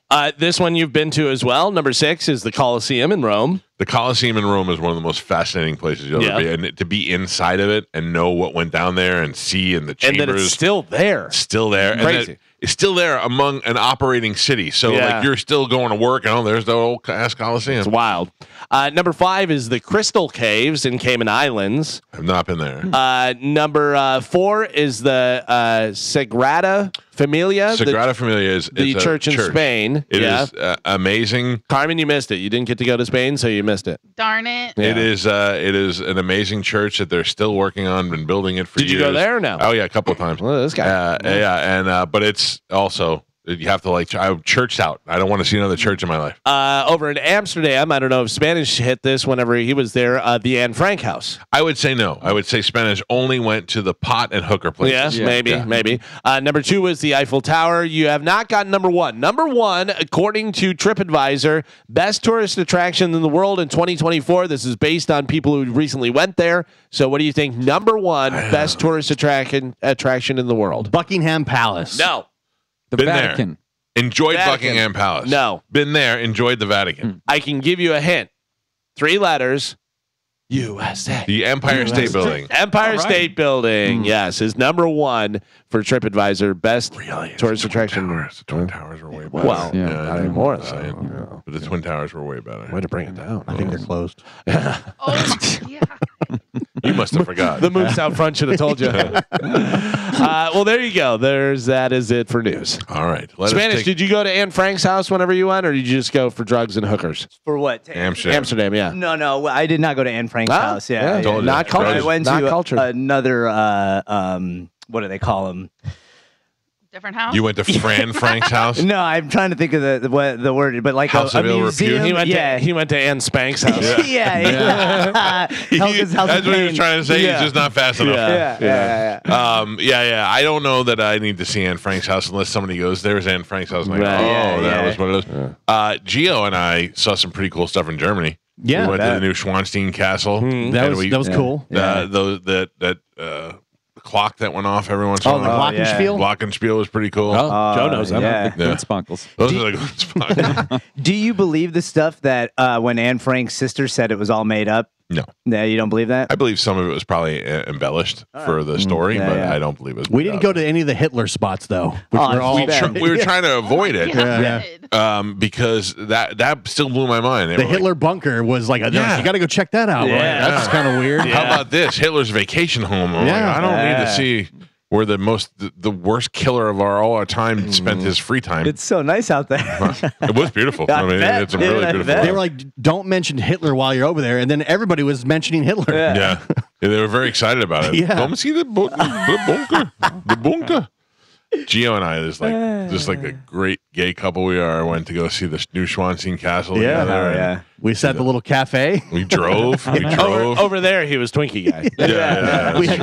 We had creme brulee as we overlooked the castle. Yeah, it was quite the time. There you go. That is it for news. All right, Galvin, thank you. We'll take a quick break. And when we come back, Steve-O will be in the studio with us. The great Steve-O is a show in town tonight at the Capitol Theater. Tickets are available. We'll talk to him about that and other stuff when we come back. It's the Mike Calta Show. This is 102.5 Le Bone. I said this morning before you were in here. I think one of my favorite people that I've met as being on the show. I meet a lot of people, but I don't always like them a lot after they leave. Steve-O is here with us. Yeah, how are you, buddy? You know, I say the same thing about you. I love you. I do know you do that, and I will tell you, there's very few people who, outside of being on the show, really still act and remember. You know, I watched an interview that you did with Gene Simmons the other day, and you were telling Gene Simmons about Craig Gass, and he obviously was familiar with him. But you even said, you were like, I was on a show, on the Mike Calta Show, and very few people do that. They don't go out of their way to give some love. And then when you were on with Jericho, you mentioned us a couple of times. Everybody always, if I don't see it, they report it back to me. So thank you for always being loyal. You know, and like that's just muscle memory. Yeah. You know, because I didn't even think about it. Yeah. No, it's good. And it was a really wild experience. I'll never forget. Yeah, good. When Craig Gass called in, pretending to be Tom Arnold, explaining that he'd relapsed. Yeah. God, what a talented guy Craig Gass is. He's the best at that. Do you believe the story? Do you know why he's good at that? Why he's good at imitating other people? I don't know. Because his parents are deaf. And he grew up watching TV, and that's how he learned it. And I don't believe that story at all. I can't. I don't. He's like, I swear to God. His parents and his sister, I believe. Like, his whole family's deaf. He's the only one. Which, by the way, he says about Lars, saying his whole family's retarded. And he's like, they're not retarded, they're deaf. Wait, how did he say it? They're retarded.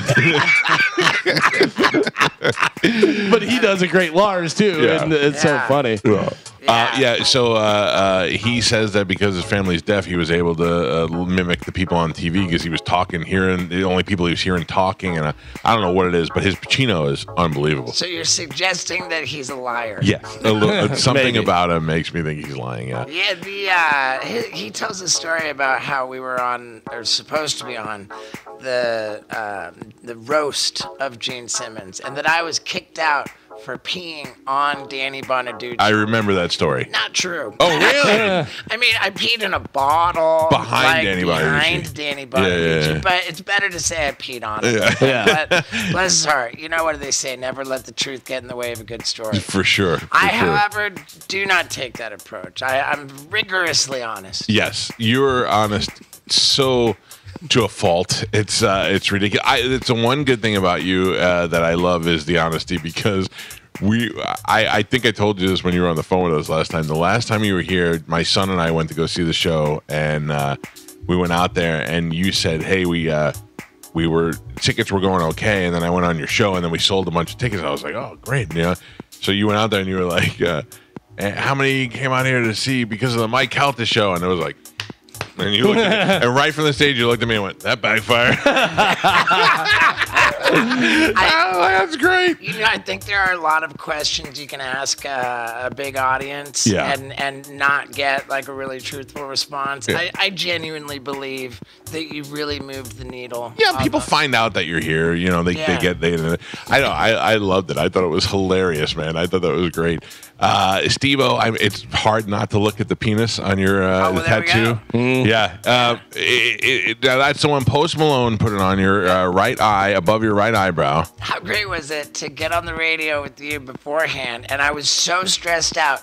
Not that I was going to have a penis tattooed on my forehead, but that I was scared that I might not. Right. That's true. You were like, I think it's going to happen. I don't know.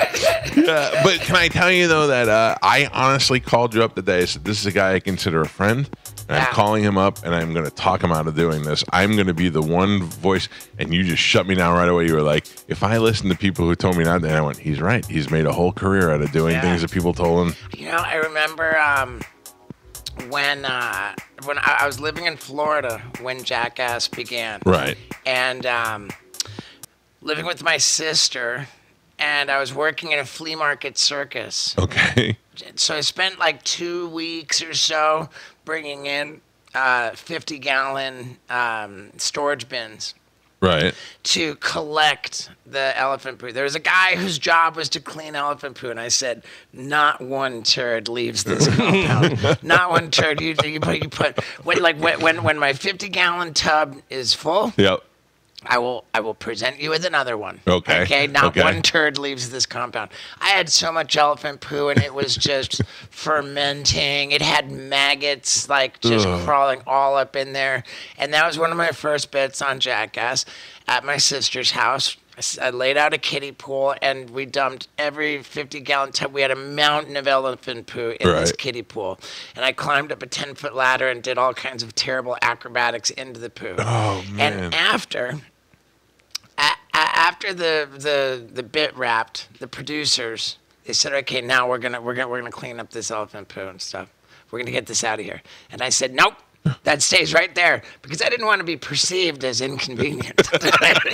I'll deal with that. So we're going to go film for a few more days. I said, I'll come back. I'll clean it up. Not your problem. I wanted to be like, have a favorable impression. Right. Steve-O takes care of his own poop. Yeah. But we're talking about South Florida. Yeah. It's the 1,000 weather degrees, turns on a dime. Or it rains. Yeah. Yeah. And so as soon as we left, it just became a torrential, tropical storm, just rain pelting down. Not only my sister's house was flooded. Yeah. It was a poonami. I mean, it was the neighbor's house. My sister's house was just a swamp of poo. Oh. My sister was so mad. And when I got back, and she was just, and for what? And she says, and for what? Do you really think that putting your body in poo is going to make people like you? Do you really think this is something that's going to help you? And I was like, she made me a little nervous. Do you constantly bring it up to her now? Remember when you thought the poo? I would never do that. But it sticks in my mind as an example of common sense would dictate that it's not a good look to jump in elephant poop, but it worked out really well for you. Yeah. If no one's jumped in elephant poop before, then it's a great idea. Yeah. Can I ask you? I don't know that I know this or that we talked. You're here in Florida. You're going to Clown College. You did all that stuff. Where is it that I know you were skateboarding. Where is it that you meet up with the Jackass guys for the first time? It was remote. Even back in the day, it was a remote deal. There was this magazine called Big Brother. Uh-huh. It was just terrible. What was it? It was a skateboarding magazine. Skateboarding, okay. But it was really just a forum for filth. Gotcha. Masquerading as a skateboard magazine. Yeah. I mean, it really was, and that's why I loved it so much. It was so terrible, man. I mean, they went out of their way to be terrible. Did one of the covers, they dressed up a professional skateboarder as the devil with a pitchfork and had him do skateboard tricks over a legitimate stack of burning Bibles. Stuff like that. And I mean, 90s shock jock stuff. Just delicious, terrible stuff. I remember an article, the journalism was on point, super sophisticated, clever stuff. But the articles were how to short circuit an entire house, at a party, with just simple, basic aluminum foil. Yeah. Really terrible, terroristic things.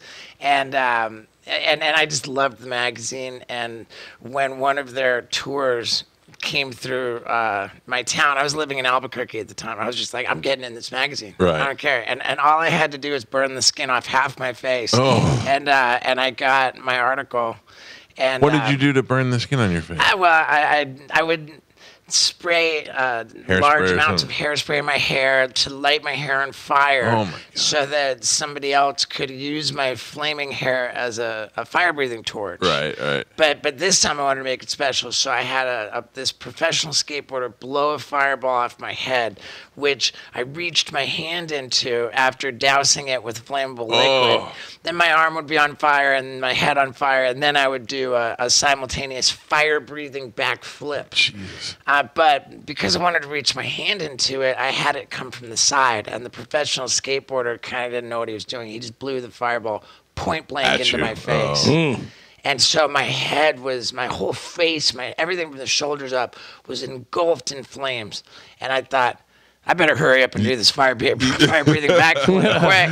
You know, and I came up a little bit short, so I landed on my knees. My whole head's on fire, and I'm just flailing through this backyard, like trying to put it out.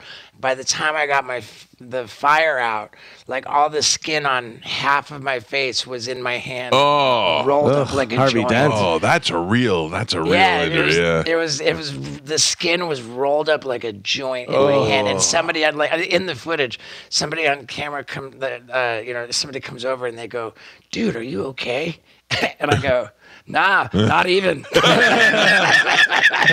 How old are you at the time? At that time, I would have been 23. That's so... I think 23-year-old Steve-O, and I had already hitchhiked from Albuquerque, where I lived, to Denver to audition for Clown College. Oh my God! But I had not yet found out if I'd been accepted or not. Right. Because it was hard to get into Clown College. It was Because that's a real deal school. Yeah. Statistically harder to get into Clown College than Harvard. Wow. And so like I burned my face off. Like for the next 2 weeks, I've got all this ooze. Like just pus coming out of my face. Yeah. Like they scraped it down at the hospital that night. It's called a debriding. Right. So to stop the dead skin, the From burnt rotting. skin will rot Yeah. and it'll get infected. So they have to scrape down to the bottom layer, and it's the most painful thing. So they scrape down to the bottom layer, but still for the next 2 weeks, pus and everything's oozing out. So when I wake up in the morning, I have to quite literally peel my pillow off my face. And it was, and they said I couldn't go out in the sun for 6 months. They said that and while I'm in the peel my pillow off my face stage, I get the call from Clown College that I've been accepted. And I'm like, oh man. So like I go to Clown. Can I ask you a question? What is the requirements to get into Clown College? Well, like, they did you have to audition? Yeah, you had to audition. Yeah. The circus, the circus was always in 2 different places. Okay. There was the red unit and the blue unit. Right. And they would swap schedules every year, so that like everybody knew that if they went to the circus, that they could go back to the circus the next year. It would be a totally different show. Circus. Okay. And each unit went to 50 cities. So combined, the circus was in 100 cities every year. Wow. And they held auditions for Clown College in all 100 cities. Oh, wow. And like at mine, there was like at least 60 people showed up. So, you end up with... What did you do for your audition? They said, no, do not show up in clown makeup. Uh-huh. They don't want anybody with clown experience. They were very hoity-toity. Right. Very elitist about the wanting blank canvases to work with. Right. And they had they said, okay. The audition began with these 2 people. They said, don't be nervous about us. We're not important. Were they in clown makeup? They were not. Okay. They were not. Okay. They said, don't be nervous about us. We're not important. We're just clowns. But this camera we're holding is the eyes and ears of someone who's very important, whose time we're not going to waste. Oh. So please line up against the wall one by one. You jump in front of the camera and you say your name and why you want to be a clown. And then you get out of the way. We make this quick. We're not going to waste time here. And so people are like kind of wandering in front of the camera saying, oh, I'm really looking for a big big pair of shoes. Oh, So I'm like, jokes. yeah, and I'm just like, oh, because now I jump in front of the camera and I say, my name is Steve Glover. I'm an aspiring stuntman from Albuquerque, New Mexico, and I just got done hitchhiking all the way from Albuquerque because I don't want to spend the rest of my life wondering if I missed out on the biggest opportunity I ever had. Wow. And I did a perfect standing backflip and got out of the way. Close it out? Yeah, well, that was just my intro. Yeah. And then they did these exercises, which were just impossible. There was I recall the first one. They said, okay, now we're going to do an exercise where there's an imaginary line down the middle of your body. Okay. The right half of your body is a lazy cow grazing in a field. And the left half of your body is a wild baboon throwing a temper tantrum. Now, go. Oh, Jesus. So, like, that's an impossible feat to perform. Yeah, you but, can't be both at the same time. Right. You had to figure out how to do that. Right, but the objective on their end was to weed out the inhibited. So the people who wouldn't try to be them. It was just people who were ready to just go for the impossible, and and so it was kind of a wild deal. And and I got in. I healed like Wolverine, so Did you really? No issue. And that's just how I do. And while I was in clown college, the first issue of Big Brother with me in it came out. Oh wow! And Big Brother also it endeared me to Big Brother the fact that I was a clown. And my little sidebar article was called The Burning Boy Festival. and this was just what Big Brother was all about. Right. So I became a regular fixture in Big Brother, and they put out videos as well. So the videos... Let me ask you this. As a parent, do your parents look at this and like, hey, remember we thought he was crazy? Look what he's doing. He's in his... This was his big deal. He's in the magazine. Like, my son's 17, and I'm trying to see... I remember him he used to be little... Well, no, he's a big kid, yeah. And I'm watching this path now to see where he goes. He's into underground rap, and he's got a T-shirt line and all that. Part of me is like very proud that he's doing all this stuff on his own, and then part of me is like very nervous about what's going to happen. But as a parent, it's good to see him doing something and getting it going. Like at first, I would have been like, "We might have a retarded kid." and then I go, guys throw the R word around like it's no big deal. Just coincidence today. But no. But I mean, like. We might have a kid who's got some issues here, and then all of a sudden you're in the magazine that you wanted to be in, and you're doing it. That's sweet. Yeah. My dad was a very successful corporate Businessman, executive. yeah. Working for multinational corporations, and I dropped out of college. Not thrilled about that. My dad was not thrilled. Sure. And I was raised with enough pride that when I was like sort of meandering around after dropping out of college, homeless for 3 years, I had too much pride to ask him for help. So I just kind of found my way. Right. Following the Grateful Dead and selling drugs, having the government test drugs on me for money was a good source of income. See, now my thing is always as a father, Less Than Zero. The movie with Less Than Zero, Robert Downey Jr., where Robert Downey goes to his father on the tennis court and says, "I need help," and he says, "I can't help you anymore. I can't." That's my worst nightmare as a father. But I mean, if drugs aren't involved, or if he's not, into somebody else for the money, if he's just trying to find his way, I found my way.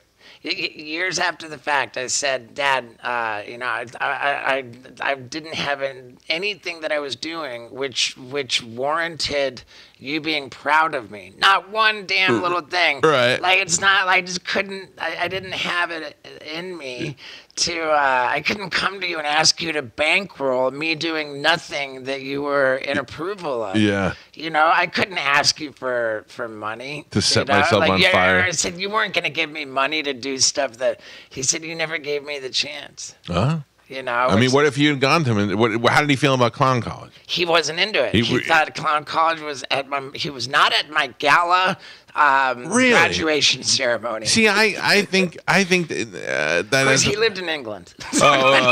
But as a parent, you have to go. Okay, well, it's not my route, but he found his route. Right, and but now support to his credit, the Clown College was 1997. 1998, he took it upon himself to initiate a conversation with me where he said exactly that. He said, you clearly haven't chosen a path that I would have picked for you. Right. But now I know that you're really genuinely committed to it. And that being the case, I just want you to be as good at it as you can. Well, that's good. I think that's He said good. the same thing with his dad. His dad didn't want him to be a businessman.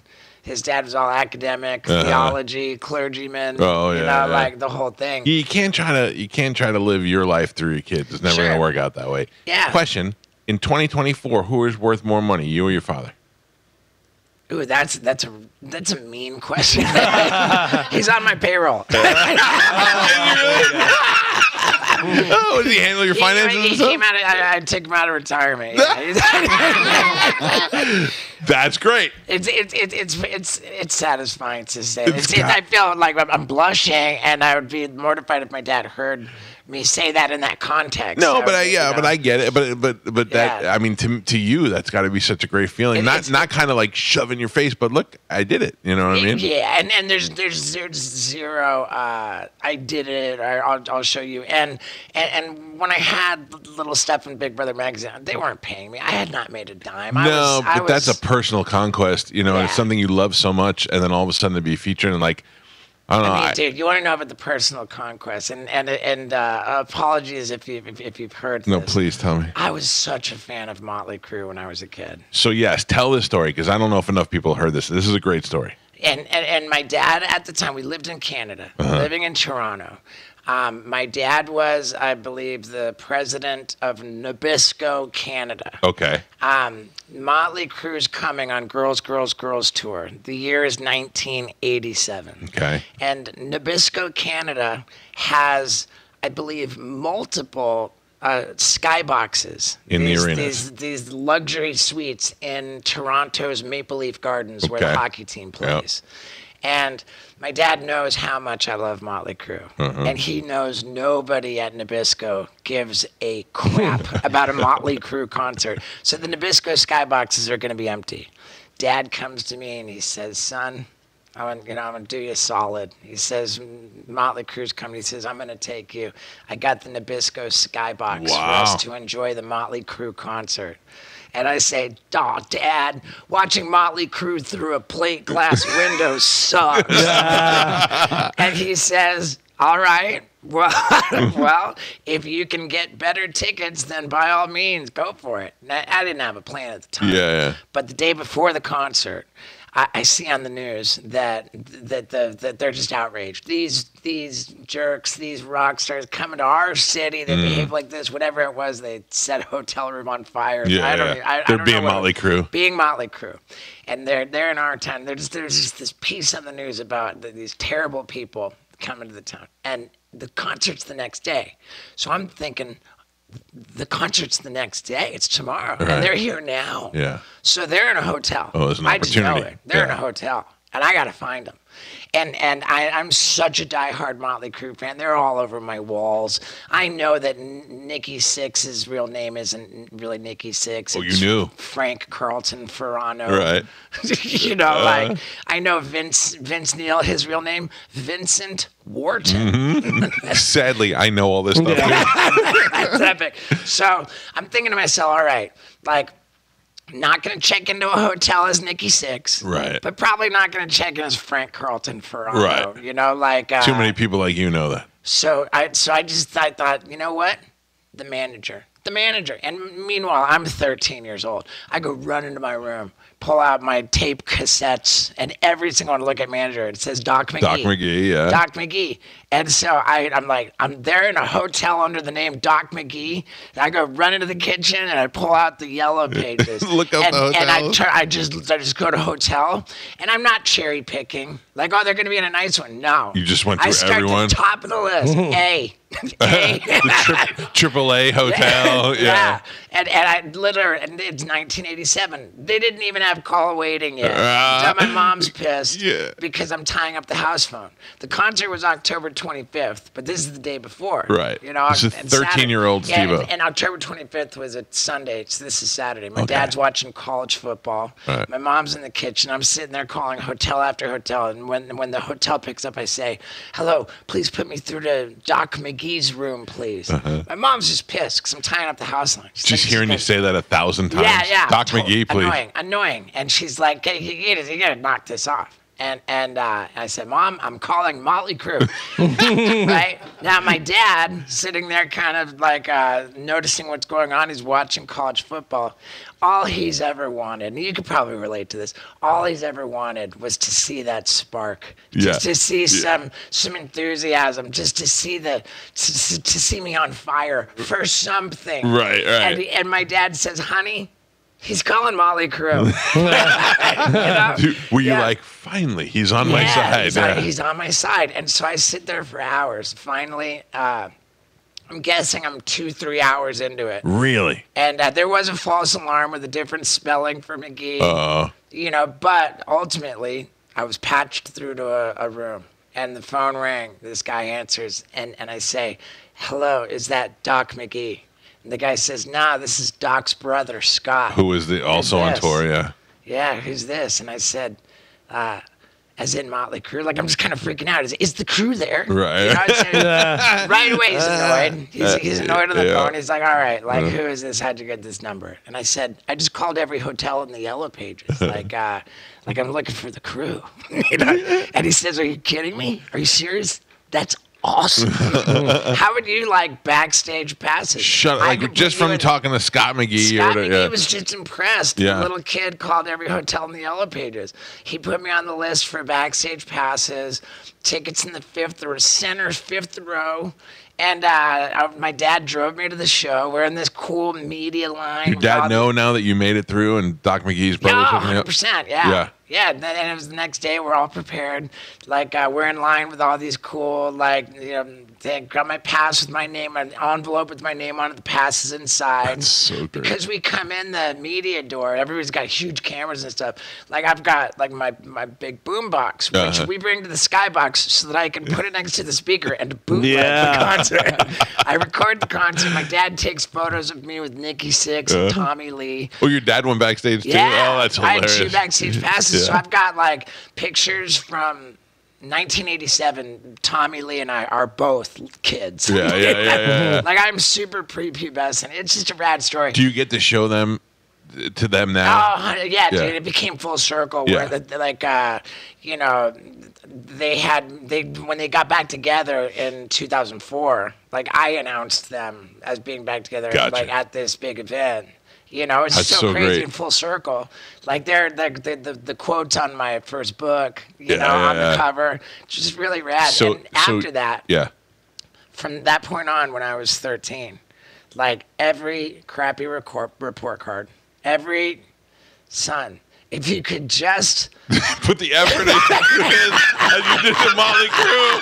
Oh, that's so true. Yeah, your life would be so easy if you could just apply yourself. Yeah. If you could just show it, just loomed over me as this annoying curse. Yeah, that's so true, though. Like, you've demonstrated that you have the ability, the tenacity.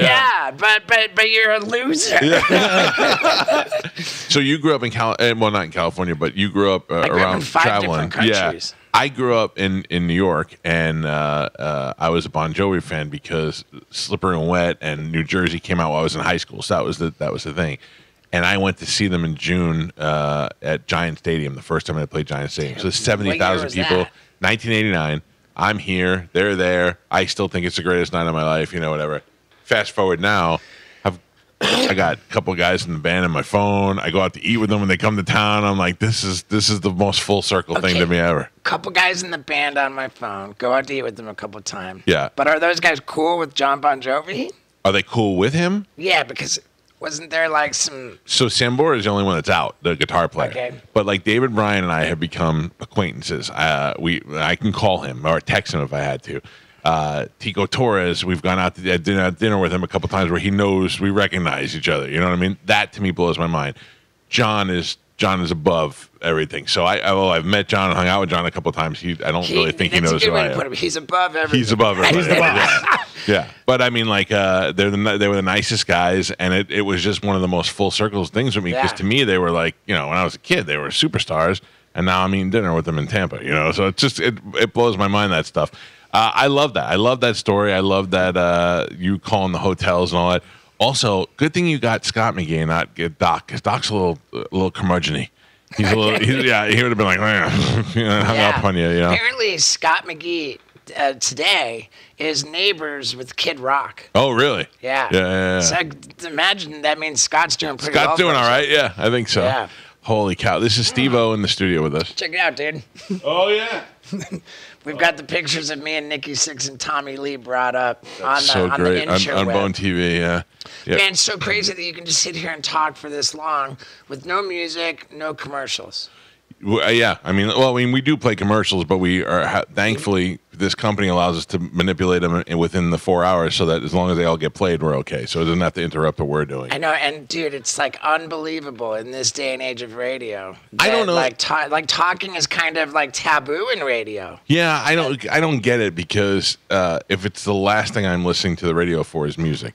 I know what I want to if I want to listen to Motley Crue today, I'm listening on Spotify. And if I want to go from Motley Crue to Yacht Rock right after it, I can do that. I don't have to listen to 9 songs I don't care about. Yeah, it's really weird. And so the last thing I'm listening to for music is but for talk, it's just another outlet for you to get talk. You're getting it on Spotify, you're getting it on YouTube, you're getting whatever podcast.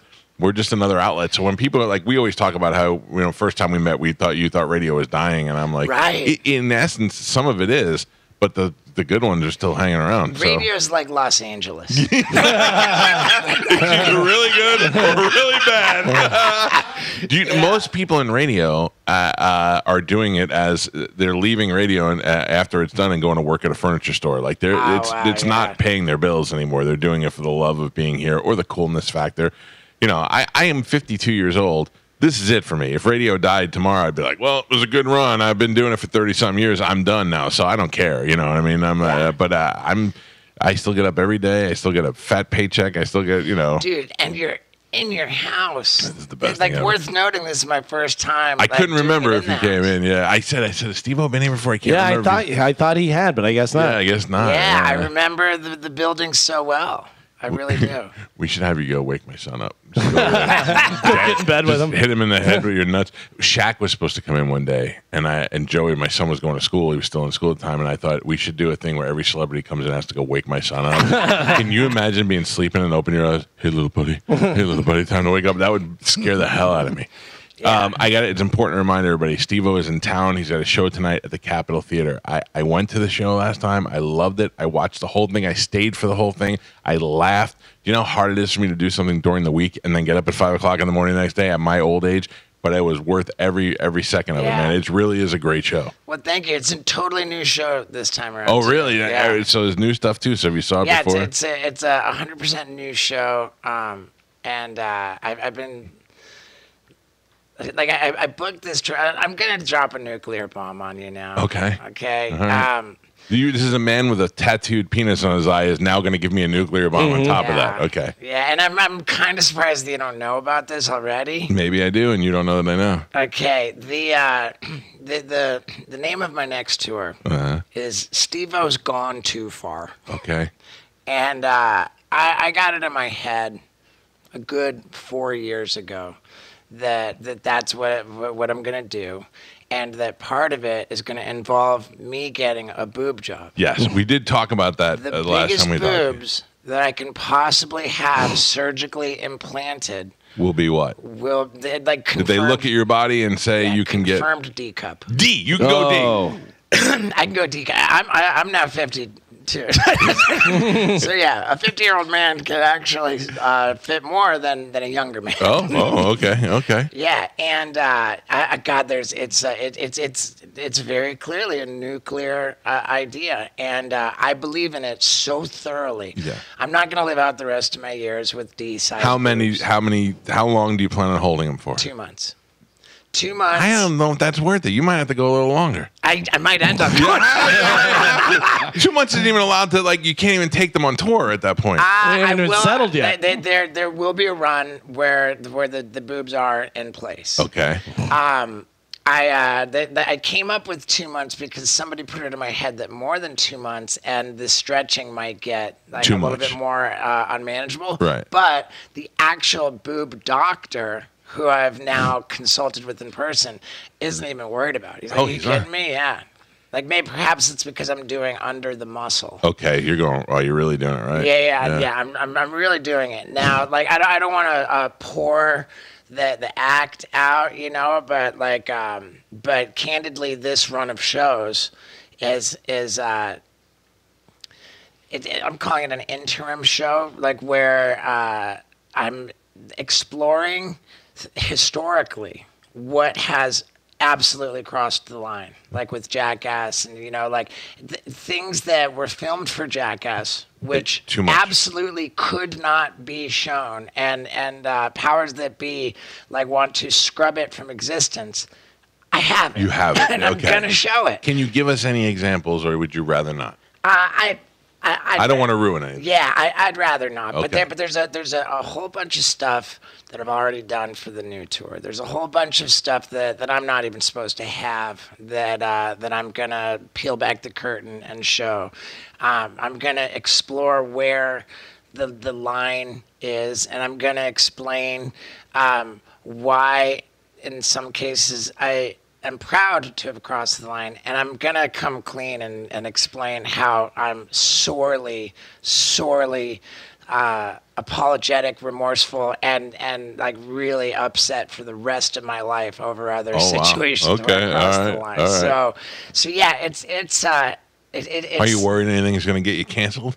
That's why I'm on this. That's That's why I'm on this run. I'm literally like Get it going now. I'm really just I'm putting the feelers out there. Yeah. That like what am I doing? Like when I started this run of shows, it was actually in my head that I'm looking for the indicators that if I should back out, if I should pull the ripcord and not go through with it.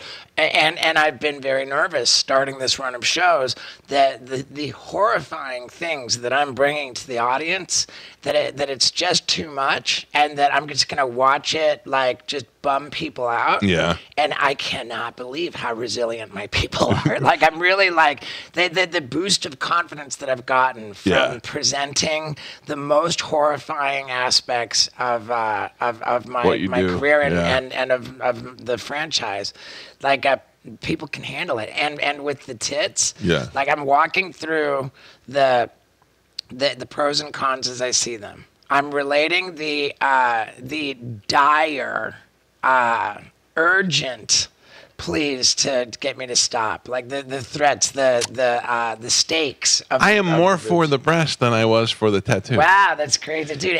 People take different positions. You Well, know? here's the thing. First of all, I feel like you're at an age now and a position where we all probably thought you'd be dead at a certain point. sure. You were in bad shape, and now you're sober. You're happy. You got a girl. You got goats. Everything's going great. Don't get a tattoo on your face. But then again, you're Steve-O, and you always will be, so I could deal with it. But the boobs are moving you into a different category. Nobody's done this, and you're a celebrity on top of this. Like you are a television celebrity. Technically, somebody has done it. Right. There's a guy who lost a bet. It was I remember that guy. gambling Yeah. guy, but he did nothing funny with. No, and we tried so hard. I remember it was 1996 or 1997. We tried so hard I was dealing with Maxim Magazine and this guy's people on getting him to go on a radio station tour for, it was Clear Channel at the time. We'd bring him in, we'd have him do show, and they wanted nothing to do. I mean, this guy was looking at hundreds of thousands of dollars, and he turned it down. So, yeah, it was a way. He settled his bet, and that was it. He wanted nothing to do with it, or the radio stations wanted No, nothing? he wanted nothing to do with it because the radio station was ready to shell out thousands of dollars to hundreds of thousands of dollars to him to do this tour. And he didn't want to do it. He didn't want to do it. He got him, fulfilled his bet, and took him out. Well, I remember hearing that the story was that after the bet was fulfilled, that he kept him. Oh, He well, got a kick out of it. Maybe I don't know. I didn't follow up, but I know that he did enjoy. He was surprised by the I don't response. No part of me is looking forward to actually having it. Like I'm You not. don't think that your girl will enjoy? I know she doesn't want you to do it, but you don't think that making sweet love to Steve-O might not have just maybe gotten a little bit more fun? I don't know, man. I don't know. I just genuinely believe in the production schedule. You know, like the ideas are there. Yeah, the ideas are there. I don't want to. That's a great line. I believe in the production schedule. I don't want to like spill everything out. Yeah. Like you just got to come to the show. You did promise me on the phone. I will tell you. I'm so sorry to interrupt you. That's all right. Yeah, what do you got? 10 seconds. It's all right. I'm used to it. I really, my conversational etiquette, We're both hosts. It's hard to do that. Yeah. I will tell you that I've been taking pole dancing lessons for my hidden camera strip club performances, and I'm already really good. Dude, the ideas are there. The ideas are there. The stakes are high. Will you have a separate name? No, I mean, well, yeah. I mean, when the all right, everybody, clap your hands. Yeah. He's gonna not want to say Steve-O at first. Right. I mean, I'm saying, yeah. Please step up, or Stephanie. Oh, yeah, Stephanie. Like, I don't know if I'm gonna make it to the champagne room. It would be wrong if I didn't. You get a couple of crazy oil tycoons and they want some money. Might they think yeah. I mean, you said that I could motorboat you. 100%. I will totally do that. Oh, so dude, did I tell you about this on the last time? We mentioned that you were going to do it. Yeah. How about that? Yeah. You know what? When I'm in California or even Tennessee, waking up. Yeah, no, I get it. Trust me. I don't remember anything we did on yesterday's show, so it's right, cool. Right. No, but I'm motorboating it. I'm all for it. I love it. Yeah. I love it. I love that you're in support of it. You really changed my mind in the conversation we had last time. I sat in bed the night before and I said, I'm talking him out of it tomorrow. I'm talking him out of the penis tattoo. He's too far gone for this. Dude, like Post Malone's not like a real tattoo artist. No kidding. And by no means was this the plan. Like I was ready for it to be a terrible penis. I think he did a reasonably good job, but he had a very light hand. I mean, it's classy. It's classy. That's what I thought when you walked in. There. And if and when I elect to get it lasered off, which is the plan, right? I mean, the whole point is just to see how long I last with it in there. Yeah. But it's so much fun when I take photos with fans at this point, and I say, let me give you my good side. Yeah. I am looking forward to taking a photo with you so that I can have it on there. I think I told you this last time. I found a picture of the first time we ever met, which we talked about was at the WWE show where you were trapped now, and you look so much like a kid. We both look like kids. It's got to be 25 years ago. I think it was 2007 specifically. Maybe because my son wasn't with me, so he either had to be too young to go, or I was with my father and my sister at the wrestling event. So my son was either too little of a baby to go or just born. So he's 17, 18 now. And I got sober in 2008. So you were not sober. I was at the pinnacle of being in my disease. And as such, I think that even though it was approaching 20 years ago, I got to believe I look better 50. 100%. Yeah. Your head is shaved, like you have a short hair, and your eyes are from another planet. You're like, yeah. I'll text it to you if I find it again. Man. Yeah. Dude, I appreciate you getting up early and coming in. Dude. I love that your people said they advanced some information and said, please be aware Steve-O will not be doing any stunts on the show. We said, yeah, we're good. Oh, wow. That's crazy, man. Like, well, I bet every Yahoo show you do is like, stick this in your nipple. You know. Yeah, I wonder, I'm not sure that, I wasn't aware of that. Yeah. And I don't know if I necessarily even like it. It seems to say, like, if I were you reading that, I would kind of see it saying, please be aware, Steve-O is uptight, doesn't want anything to do with you, and like will be annoyed and like hard to deal with. I hear Steve-O has been asked by so many dumbass radio stations to do stupid stuff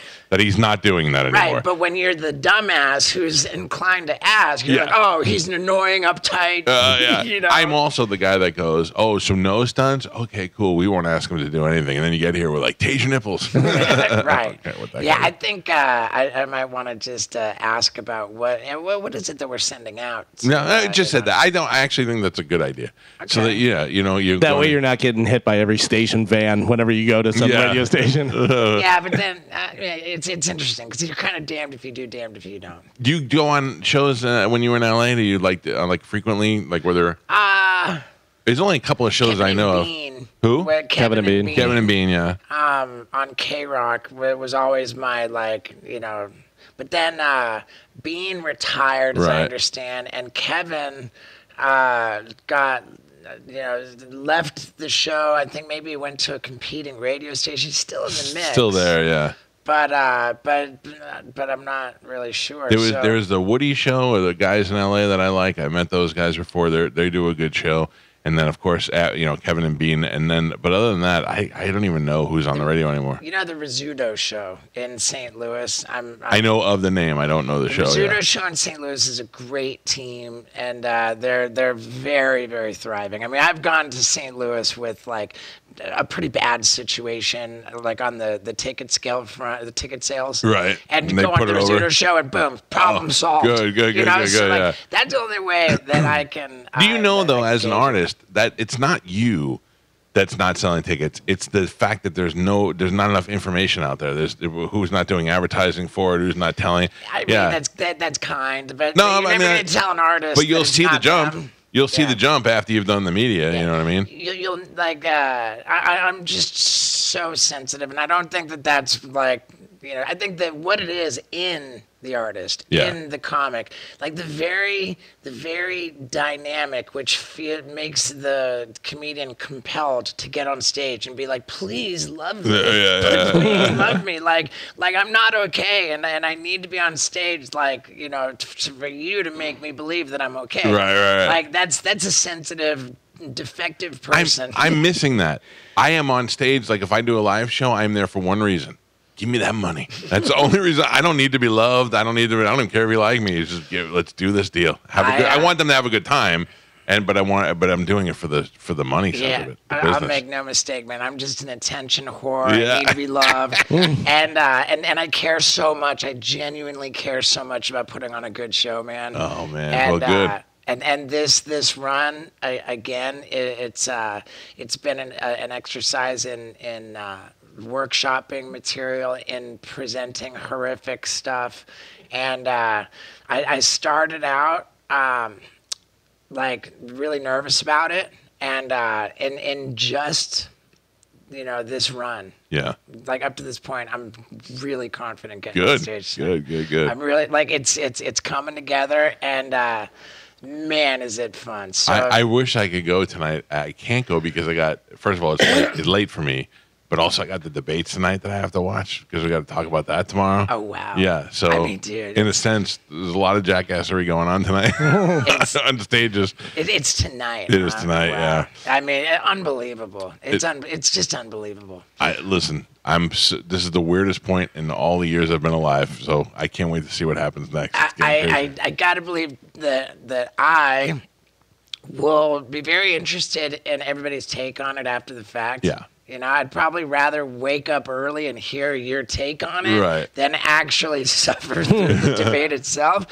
So I don't really think that I see the debate as competition for my show. No, I don't think it's competition. Yeah. And dude, like everybody, we will see you at the Capitol Theater tonight. You can get tickets at RuthEckertHall.com, Ticketmaster, wherever you get tickets, and I promise you'll have a great time at the show. It's rigorous honesty. It's show and tell. I'm going to tell you the most implausible things that you would never believe they were true if I weren't about to provide the receipts. That's what's so fun about the multimedia. You get to see the videos and all that stuff. And now it's not. I'm not like shutting down the show like last time, where it's like, okay, now I'm gonna leave the stage. We're gonna live in this video. Now I just got the clicker. I got the clicker. Yeah. So boom. Proof. there's your receipt for this. I never thought I'd see the inside of your penis, but I did watch the vasectomy video when I was there, and it was something else, man. Yeah. That was really. I was like, this isn't gonna bother. It was something to say. The bar is high. Yeah. And man, I love Florida. I love you, man. It's great to be here. Yeah, thank you for coming in early. I appreciate you getting up and coming in. Thank you for having me. Yeah, and congrats on being at the point where you don't have to leave your house. Dude, like Howard Stern, you genuinely like have reverence for Howard. Oh yeah, right? yeah. Always have, and like, and here in so many ways, like you're just 90 million less. So close, but yes. Yeah, no. This has been I'm the only one that in America that loved COVID. Once COVID happened, everything. I loved it. You loved it too? It was great. Didn't have to leave the house for anything. Everybody stayed home. We were always together. My family was always here. We can go in the pool whenever we wanted to, hang out, and I could just come in this room for work. It's wonderful. Yeah, I didn't know that I was gonna love it. Right. But I'm just like, I would never have given myself a break. I'm not inclined to ever give myself a break, and I needed a break. Yeah.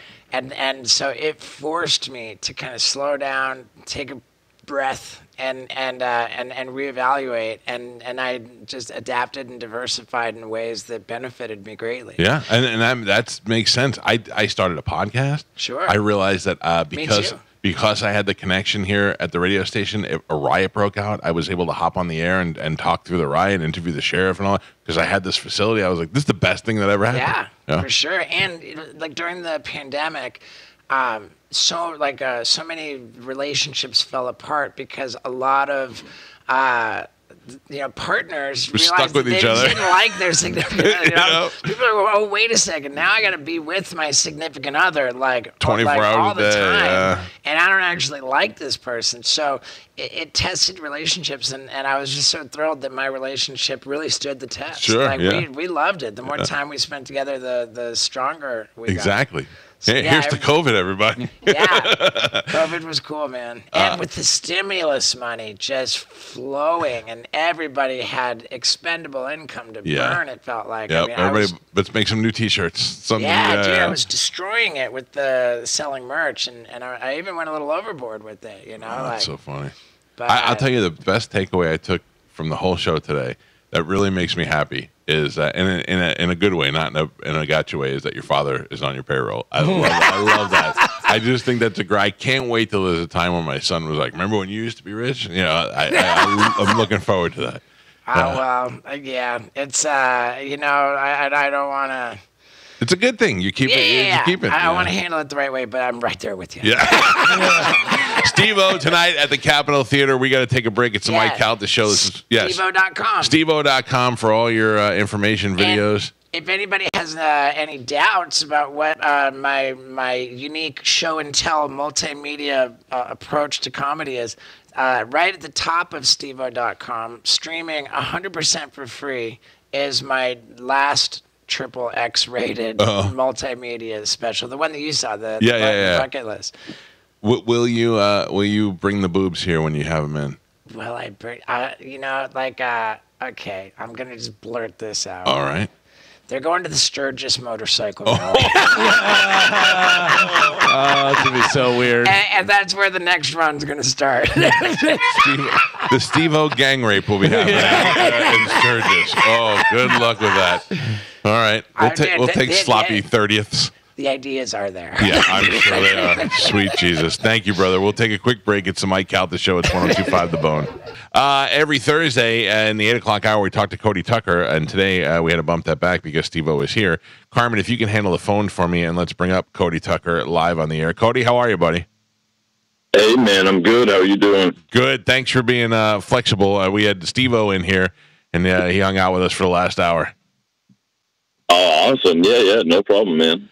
You can find Cody Tucker on the Cody Tucker Show on YouTube and on Instagram. He's a guy we caught up with a couple of months ago. He does a great thing. He breaks down some information about really fun stuff. And I'll tell you one of my favorite things, and I've been seeing him a lot lately. There are people who were supposed to play roles that didn't make it. We love talking about that on the show. What do we got today?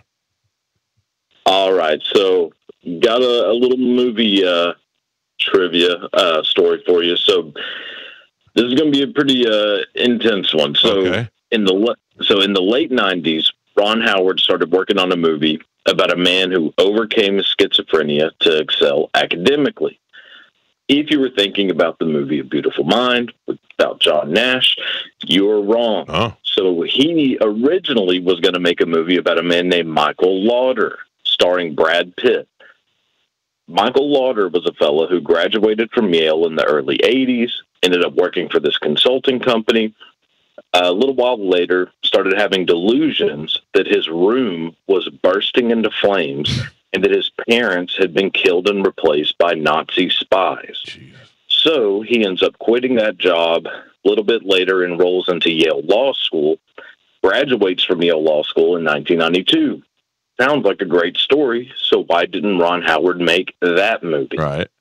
Well, as pre-production was about to start, Michael Lauder started having delusions that his pregnant wife was not actually his wife, that she was an alien robot, so he stabbed her to death. Oh, jeez. So Ron Howard scrapped that movie and instead makes A Beautiful Mind, ends up winning Best Director and Best Picture. He was determined to make a movie about a psychopath. Right, It yeah. just wasn't sure which one. Wow, I never even heard of that guy before. I still think they would have made the movie. So it would have been great if at the end he snaps and kills his wife. Yeah. Yeah. Jesus. You could find Cody Tucker on Instagram, the Cody Tucker and the Cody Tucker Show. And I love what you do, man. I really do. Thanks, man. Thanks, man. I appreciate it. All right, we'll check in with you next Thursday. Thank you. All right, brother. See ya. There you go. It's The funny Cody Tucker. because he was leading into that, and he goes, "If you're thinking of Beautiful Mind, you're on." And I'm like, "That's exactly what I was thinking too. of. I was like, "I got it. It's Beautiful Mind." No, that's not it. I got it. Oh man, I feel like I don't even know what time it is. I can't believe the show's almost over already. A little, it's close. Yeah, I have to do something else. Carmen, Yes. can you do me a favor? Sure. Can you call the great Martin Gramatica and I can't control my phones right now, so you can just let me know when he's on hold. Okay. All right, thank you. I don't know, Galvin. Let me ask you. Mm-hmm. I have tickets to go see the Copa America Argentina game, Right. and that is happening in Miami. I'm gonna be honest. There's no way. If it was at Raymond James Stadium, I might go just for the experience of it. But I'm not going to Miami. No, I'm a homebody. That is happening on Saturday, and I will be out at Cinco Soccer for that this Saturday, where Argentina is taking on Peru. Yeah, I'm more likely to go to Cinco Soccer yeah. and have a couple of McUltras and hang out with you. Sure. The folks from McUltra have offered me tickets to go see this game as a spokesperson for. The beer brands. They said, "Hey, we have these tickets. Do you want to go?" And I thought that was a wonderful gesture. But I'm not. Right. Would you rather have the messy Funko Pop instead? Yes, yes. And I said to you, I would rather go watch. Like, I'm not against watching the soccer game. Right. I just am not going to be with people and all that stuff. I've become quite the homebody. But you do realize you get to see Messi. That is the thing. And I never got to see Michael Jordan play. I did get to see Shaq play. I did get to see Kobe play. But I never got to see Messi play. It would be huge, right? So I don't know. I think about it, but it's just not. I'm not going to go all the way to Miami and come all the way back to the show. And the only other person that I thought of besides you that loves soccer is the Argentinian himself. Yeah, the great Martin Gramatica. Right. Carmen? She's working on it. She, I think, had the wrong number of Spanish. Just that is the number I had. So, I don't know. What are you saying? Well, that's the number I paid had. his bill. It rang and it said this number has been disconnected. Yeah, hold on. I have stand by. We figured. You got the new number. Oh, he's boy. like Bert. New. Get that new. You didn't make the cut. Ouch. Okay. Hang on, Carmen. I'll send it to you. Okay. Oh wow. That is the number I also have. The one that ends in 06? No. Really? Wow, I'm out. Right. I didn't make the cut. I have 7-6. Yeah, not cool, man. Wow. Which one is not working for you, Carmen? 7-6. Well, yeah. All right, I'm going to send you the two that I have, okay? Whoa, Jesus. Sorry, you guys. Good Lord. All right, cool. I think he is out of town. He is. Right? So that could be the reason. His phone may just be off. All right, I just sent you the ones that I have. Wasn't he going out to California? Yeah, He is in California. he may have his phone off because it's 6 o'clock in the morning. Yeah. He gets up early. He does. California. He does. How do you miss a penalty kick? Ugh. How do you the miss a worst. penalty kick? Look at this. United States and Panama. Yeah. You're talking to me. I think You were like, what? penalty kicks. Maybe you mean Mike, how did you miss a penalty What? kick? Way to go, man. Yeah. Spanish, thank you for handling the. Oh, no problem, man. You didn't even know what I was going to say. The Syphilis car? Oh. situation. that's Not what Yes, I thank you for thought. handling the car situation. Anytime, man. My wife has a. My wife was hit by an uninsured motorist, which I'm finding out is the way to go. Is to drive around with no insurance. Seems like it. Isn't it Evidently, crazy? there's no repercussion if you hit another car and you don't have insurance. Just You're go away. Like, oh well. Yeah. Nothing happened. Oops. Yeah. So the folks from Furman BMW came to switch out her car. So thank you to Bob Murray and those guys. The uninsured motorist thing is good. Also, if you just go to another country, just get a one-way ticket and then commit a crime, and they'll send you back to the U.S. Sure. Right? Because that's what we do. Deport you. Yeah. Any luck, Carmen? Yes, we have Martine on line 1. Please welcome back to the show the great Martine Gramatica. Martine, how are you? I'm good. Good morning, Mike. How are you guys? I'm sorry I was brought to my attention that you were on the West Coast and we were calling you at 6:22 in the a.m. Well, I've been up since 3 o'clock West Coast time anyway, so I'm used to that Florida time. So you wouldn't have woken me up. We're good. We're good. What are you doing in California? So my daughter's team we're in nationals. So we played our first game yesterday, which we won 2-0. The girls played really good, so I'm excited about that. So they get a day off today, and then we play 2 more games, and then hopefully semis and finals. So there's still a lot of soccer to be played. But we're here for soccer. No vacation. Gotcha. Well, this may be this. Well, I don't know how this is going to work out, but I know you got the boys here, and as you know, Copa America is going on right now. I'm sure you're watching. Every game. Yes, I am. Saturday is the game in Miami. It is Messi, Argentina versus Peru, and the fine folks at Mick Ultra have offered me tickets to go to that game, and I'm just going to be honest with you, I'm too lazy to go to Miami for anything, let alone a soccer game. But I understand how big this is, and I know that you're my favorite. Out of all the Argentinians, I know you're at the top of my list. Number one from Argentina. Yeah. I don't know how we can work this out, but I would like to offer you those tickets after all the things you've done for us and bringing lifeguard imaging into our life, and possibly saving some of our listeners' lives, putting this fatty into a cardiologist office right away for the first time in my life. Please, can you use these tickets to go see Argentina on Saturday? My boys they're your biggest fans already, because my middle son G always says they get paid to talk like that and do all that. So he wants to be in radio in his future for sure. He doesn't shut up. He's my crazy one. But yes, they would be so thankful. Yes, they would love it. We're gonna be in Miami. Number 7 on the box. Number 1 in Argentina. CCC. Oh, good. And now you're stuck there, so you can't go. I can't go, but they're going to be in Miami because I'm flying from LA to Miami to meet them for a little vacation. So, but I'm going to be there 2 days late. But Perfect. They're definitely going to be able to enjoy them. All right, good. So we send the boys to see Messi play. That would be amazing. No, thank you guys. Man. Yeah, thank you. I'm so excited for them. Martine, you're a great friend and you're a great partner with the lifeguard imaging and the show. And when these guys offered me the tickets, I knew there was no way I was going to be able to go. I thought there's only one other person that would really enjoy that. So I'm glad that the boys get. That's even better than you going, to be honest with you. The kids get to go. And thanks to the folks from Michelob Ultra. If you can't go and you're here on Saturday, you can join Galvin. He's going to be at Cinco Soccer. Cinco Soccer, yeah. We'll be out there starting at 7 p.m. And they have the big screen. They have the big blow-up giant screen. So we'll be able to watch Argentina beat Peru, right? Of course, Argentina's going to win. And we're giving away Messi jerseys. We have a Messi Funko Pop. Funko Pop. We have tickets to go see Copa America over in Orlando. So a lot of stuff going on. And, of course, Michelob Ultra. All right, good. Well, I'm happy to hook the boys up, Martine. And good luck to your daughter with her tournament. And enjoy your vacation in Miami. Thank you, Mike. Appreciate you guys. And for anybody, any of your listeners coming in, lifeguard, time to bring their Buck stuff. I'll sign it just to say thank you for those tickets. So if they want to bring their Buck stuff when they come in, I'll sign their stuff for them. That's awesome. All right. What a good dude. Thanks, Martine. Have a good time.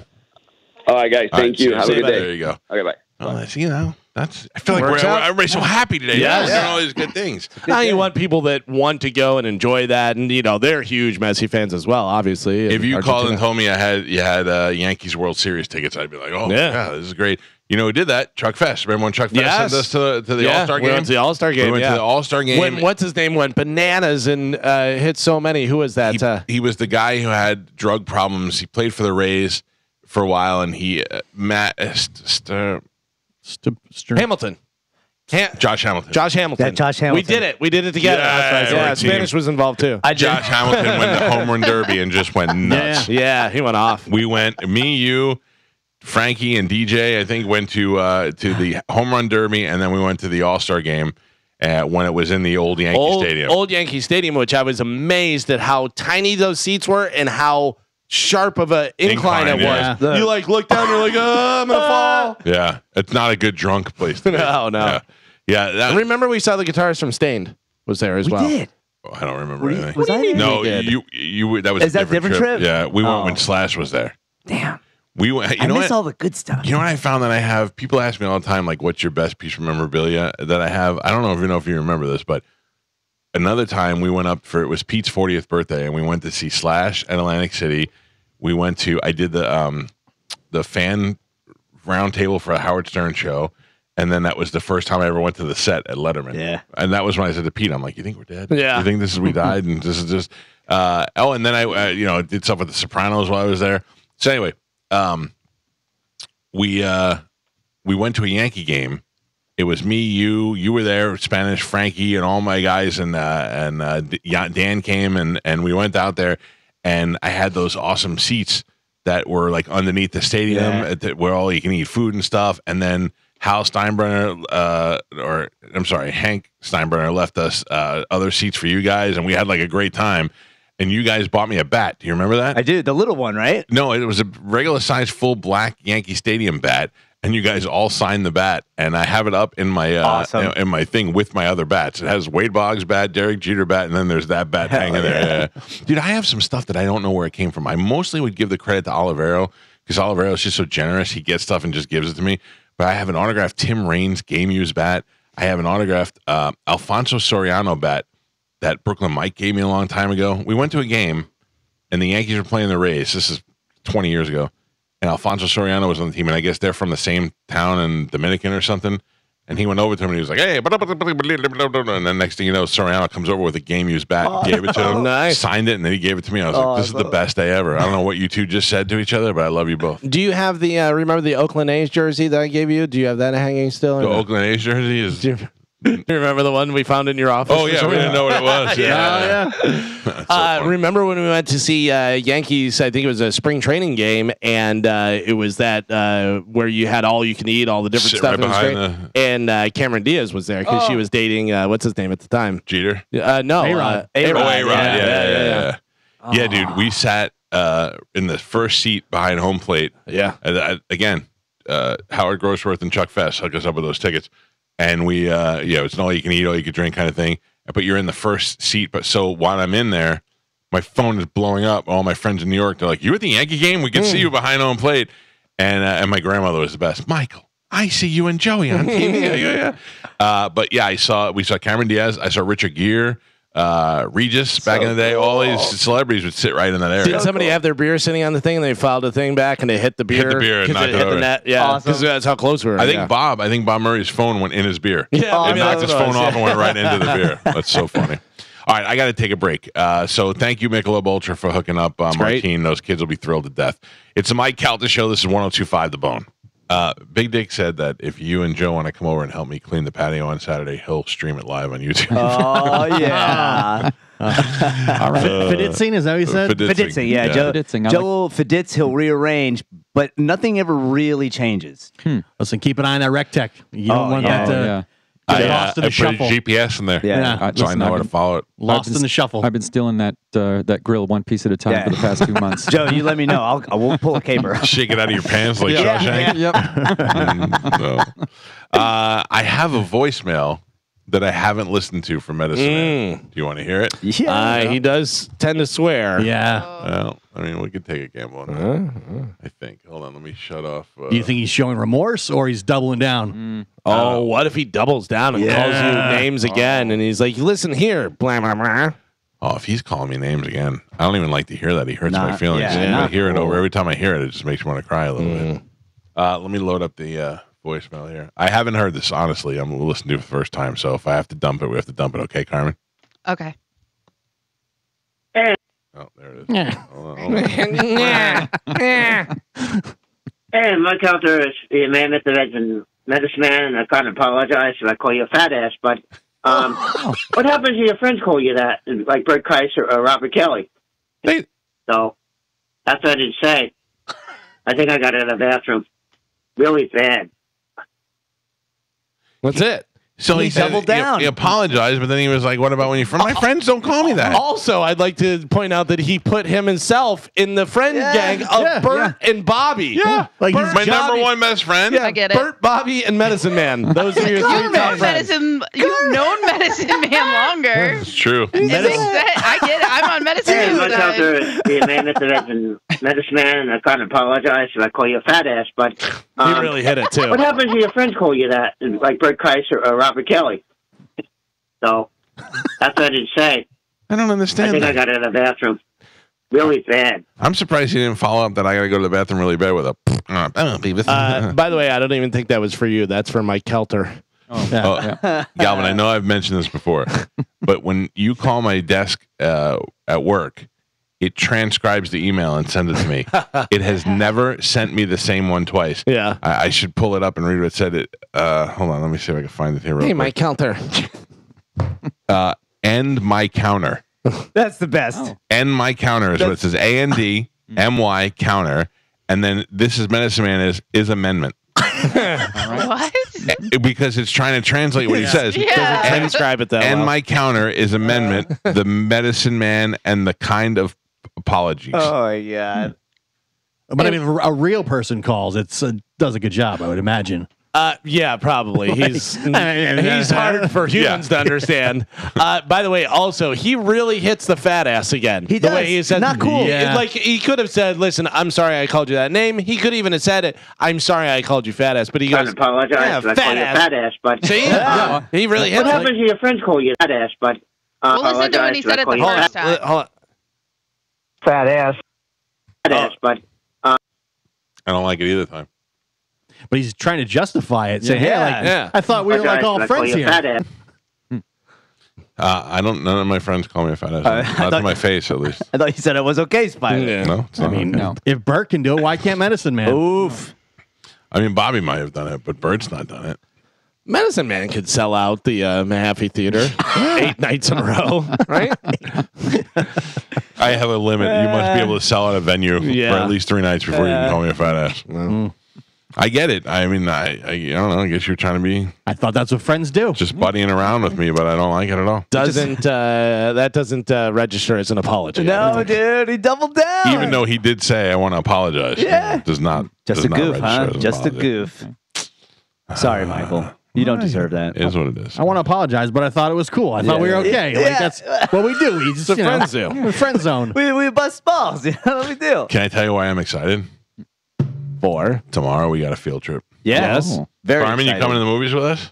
No. Come on. We already talked about this. You see a 3-hour Western? I'm not. Yeah, for That's a 3. 4-parter. I watched the trailer. It looks pretty good. The first part. Yeah, I'm actually gonna wait looks till it boring comes as hell. out. I think it looks. It looks boring as hell, but I'm not. I'm thinking I didn't want to watch Yellowstone when it first came on. I remember when The Revenant first had their trailer out. I thought The Revenant was going to be super boring, and I went to see the Revenant was super. I boring. disagree with you 100%. I thought that was a very great movie. Other than when he gets attacked by the bear, I thought it was fine. Nah, it's See, a I great, think fantastic this film. Because of how long this movie is, it would be a great movie to watch at Mike's home theater. Which is fully functional right now. So just wait like 2 weeks, and it will be out on a streaming service someplace. The fun is going to the theater together as a group. I don't know if that's fun. Yeah. All right. I'm out. Yeah. You know what? It's 3 hours. That means I'm going to have to go to the bathroom at least 2 times during that movie. Oh, grumpy. So, not grumpy. I'm just saying, like trying to time it out.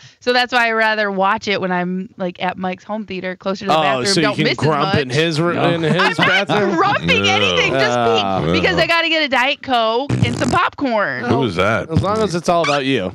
I'm not going. By the way, that movie Here that we talked about the other day with Tom Hanks and Robin Wright, where it's in one shot, the camera doesn't move. The trailer is out for that. I saw the trailer. Yeah. Did you see it? Yeah. It looks good. It's interesting. Yeah. Because it is literally one shot, the camera doesn't move, and it shows the room being built. Like it shows throughout the years. So you see Tom Hanks in like wigs and this and that, the different looks and stuff, and it goes. So it starts with like dinosaurs, like right, in this spot. Yeah, it's just like this camera has been there all through time. Yeah, it looks. It's interesting. Do you waste that on Tom Hanks? Yes. Do you? Like, or does he make it good? I was gonna say he's the only one that anyone goes to watch a movie like that.